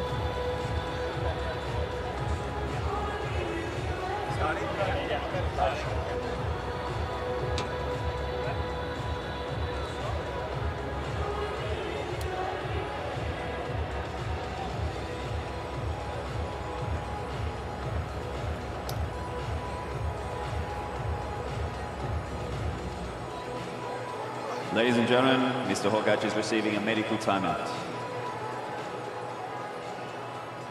Seems Hubie's got a blister. Wonder if this was developed from the last match or if it's something that's just cropped up here in this match. But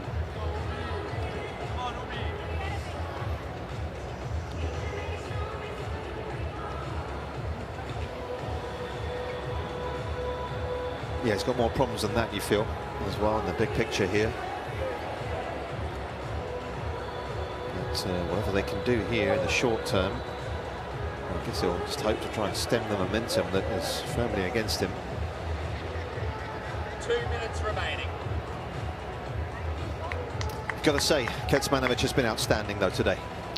yeah, that last hold was so massive. That could have really turned the direction of the match, but comes back right afterwards, gets the break.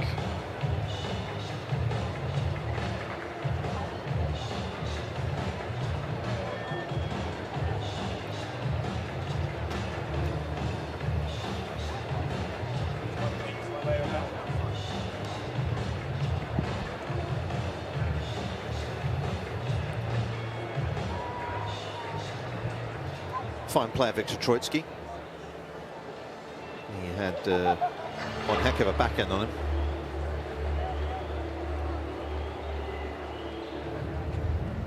Pretty sure he was, let's say he won the 5th rubber 1 minute remaining for Serbia when they won the Davis Cup for the first time.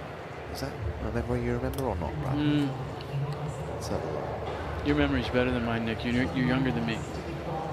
Well, treatment complete.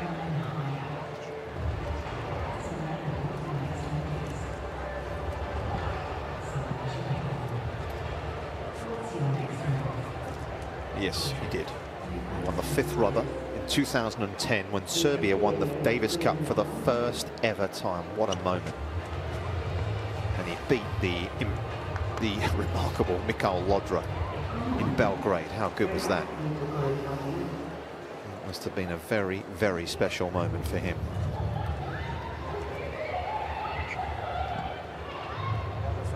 There he is. And not a lot more pressure-packed moment than that. No, I wouldn't imagine so. Trying to close out the Davis Cup for your country. Yeah, they're a Time. tight group, the Serbians. Obviously, he back in the day, Janko Tipsarevic is here now, isn't he? He's coaching Denis Shapovalov.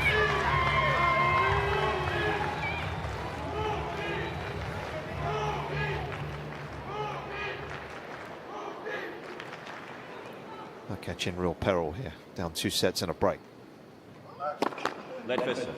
And new balls for Kecmanovic. Generally tends to be a little bit of an advantage for the server.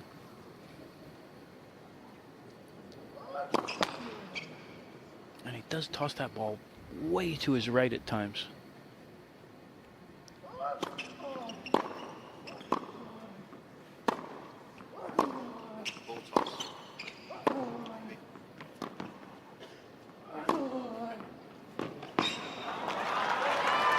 That's just too good. So well played. I mean, so far he's been the better player in virtually every aspect of the game. Score indicates that.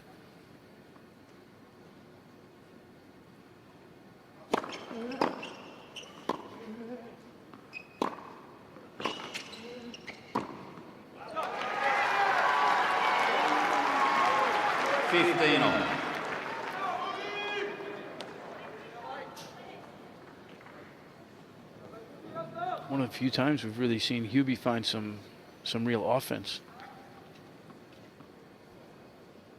He's had a hard time getting it out of defense or just staying neutral. Yeah, the depth that Kecmanovic has created has caused him problems as well, hasn't it?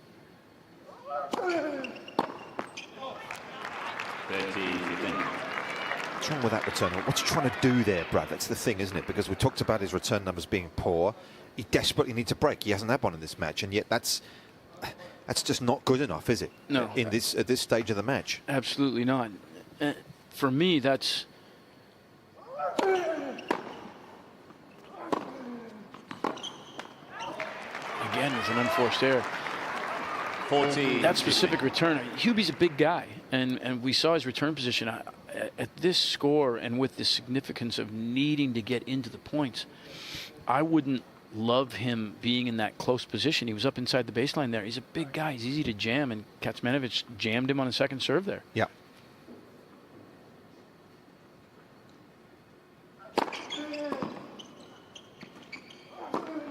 Cain, Kecmanovic.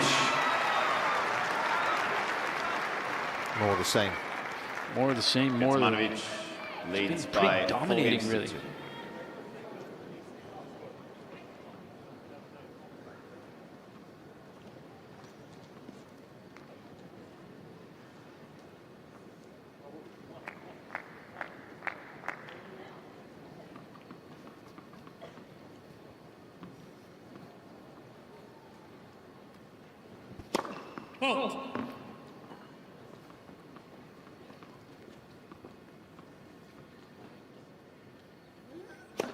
Let's second set. Sorry, sorry.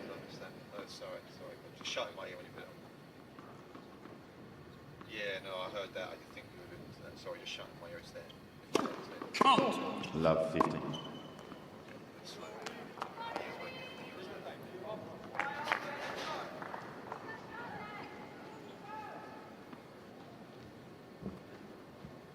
Maybe a few points coming off as well, because as we said, he made the quarterfinals last year, so his ranking is going to slide if he is unable to turn this around. In fact, he'll be outside the top 20 for Hurkacz. Yeah, that's a bit. Love 30. It's a bit surprising, given what we've seen from Hubert Hurkacz over the last few years, but it's also an indication of the fine margins in this game. Yep. Fine margins between winning points, games, sets, matches, and ranking. You can drop quickly.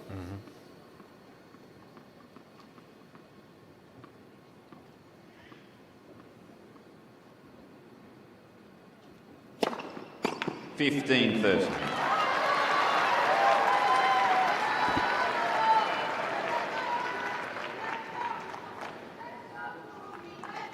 Stefanos Tsitsipas, another one of those former top tenors that's in reverse right now as well. One and done here this week, he was. Yeah, first round loss, and some interesting comments in his press conference. Such as? Oh goodness.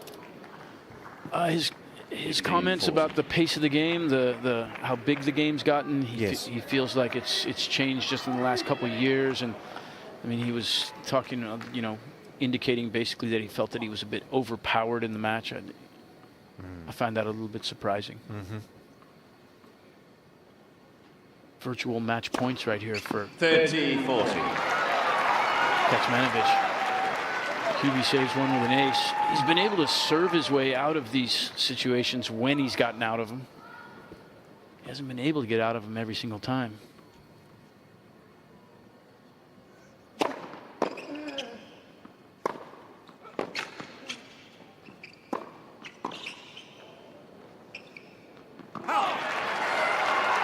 Well done there.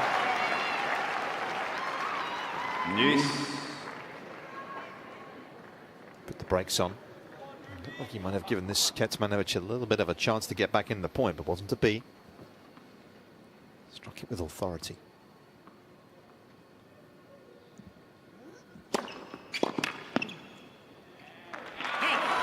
Advantage. Hurkacz.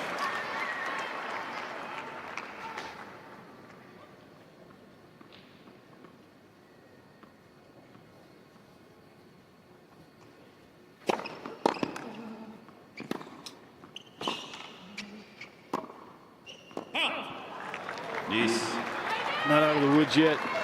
An interesting, Brad, isn't it there? Because he's hit an unbelievable serve. It's a short ball, and he's kind of just rolled the forehand in the middle of the court, hasn't he? Yeah, that's, you know, for me, that's historically with Hubie, the forehand side has been where he's struggled a bit, and a lot of it, I think, comes down to confidence. Yeah. It's hard to accelerate. It's a strange thing as a player also. You create safety on the shot by creating more spin, and you create that spin by creating more racket head speed.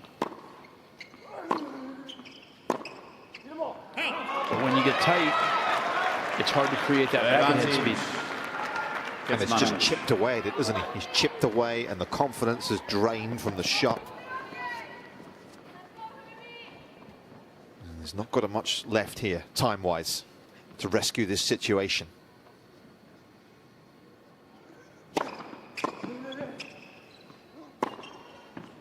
Yang. Kecmanovic. Just not happened for him today, and he throws the ball away in disgust. Misha Kecmanovic will serve for a straight sets win. Kecmanovic leads by 5-2.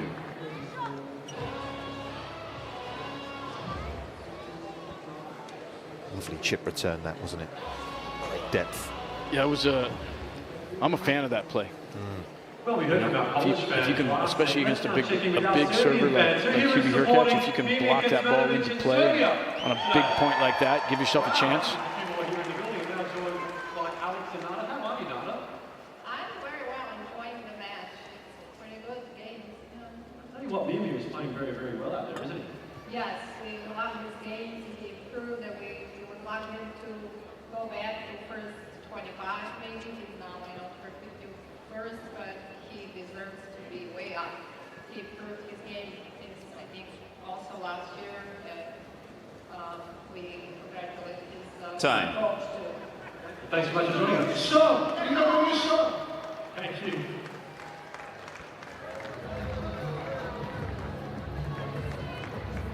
What a clean card Miomir Kecmanovic has put in today. Just 12 unforced errors in 2 hours of play. He has been at the top of his game. And he's serving for victory. Oh.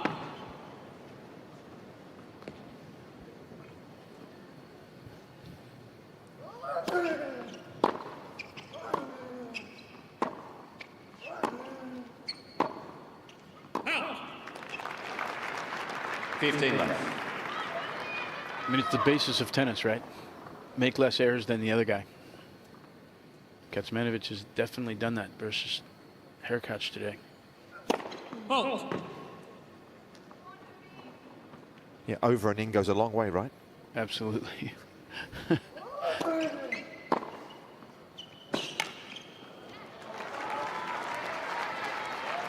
15 on.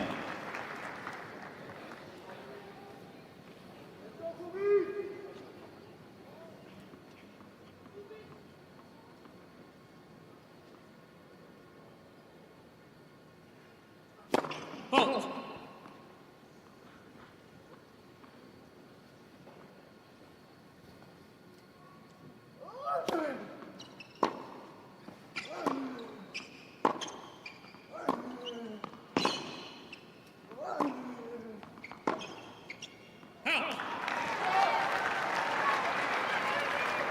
Thirteen, 15.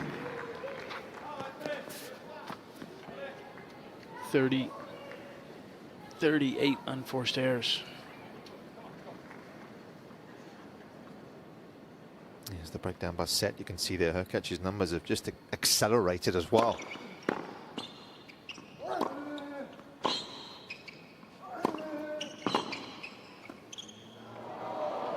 Not up. That was nicely done. I mean, that kind of sums up his day, doesn't it? That was pretty. Nice touch. Again with the approach into the forehand. 15. That's been the target throughout the match. Yeah, the game plan has worked so beautifully for him.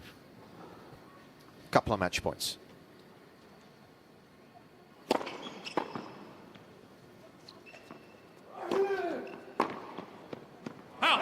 Game, set match. Miomir Kecmanovic has the good 3 sets to love. 6-4, 6-4, 6-2. once again. He sends Hubert Hurkacz packing on John Cain. An outstanding display from the Serbian. Kept things watertight today. Hurkacz is out. The Serbian is moving on to round 3. And please show your appreciation for Hubert Hurkacz. I'm sure we'll see Hubie back at Melbourne Park. Didn't do a whole lot wrong today, Misha.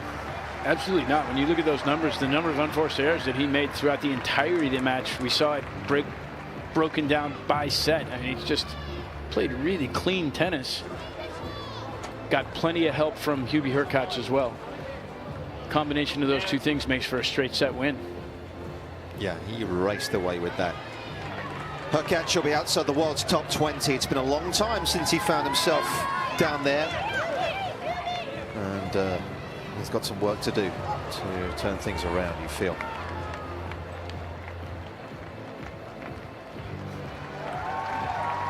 Can't help but like him though, can you? Certainly a man with perspective.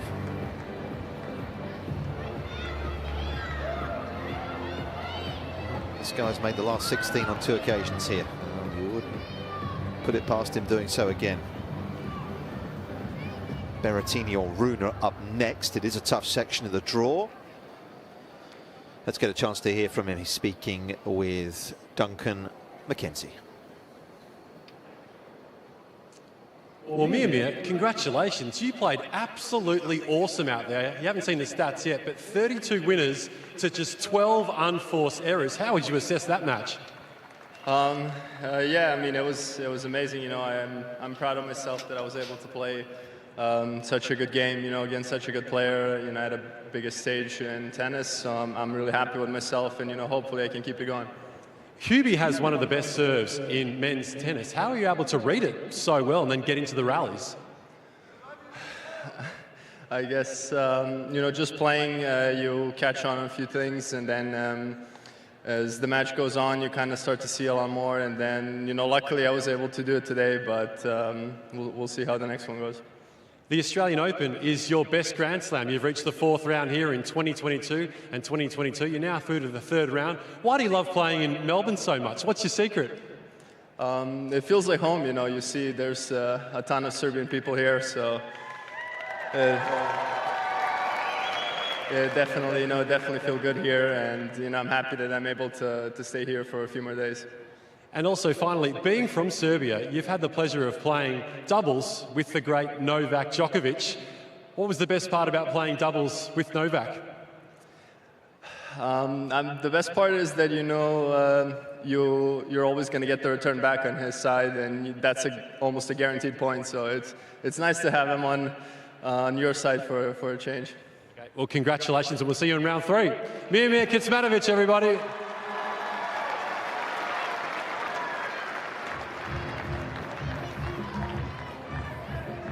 Yeah, I wouldn't have thought Victor Troitz was going to have to say a whole lot after that.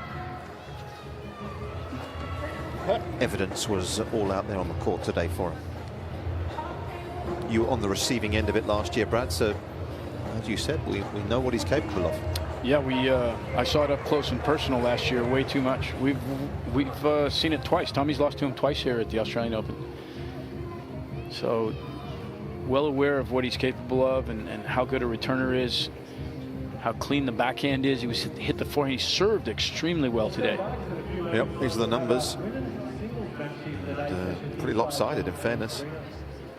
Yeah, which is an indication of the score. Straight sets win against Hubert Hurkacz. I don't think too many people would have expected that coming out. But again, the number of winners to unforced errors is just impressive. And the other stat that continues to stand out is the percentage of points won on second serve.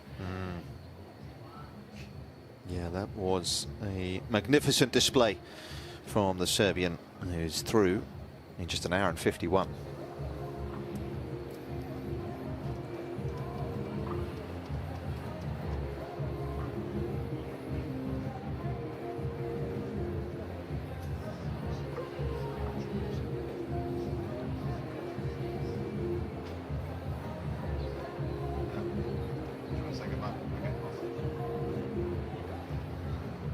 So arms aloft for the young Serbian.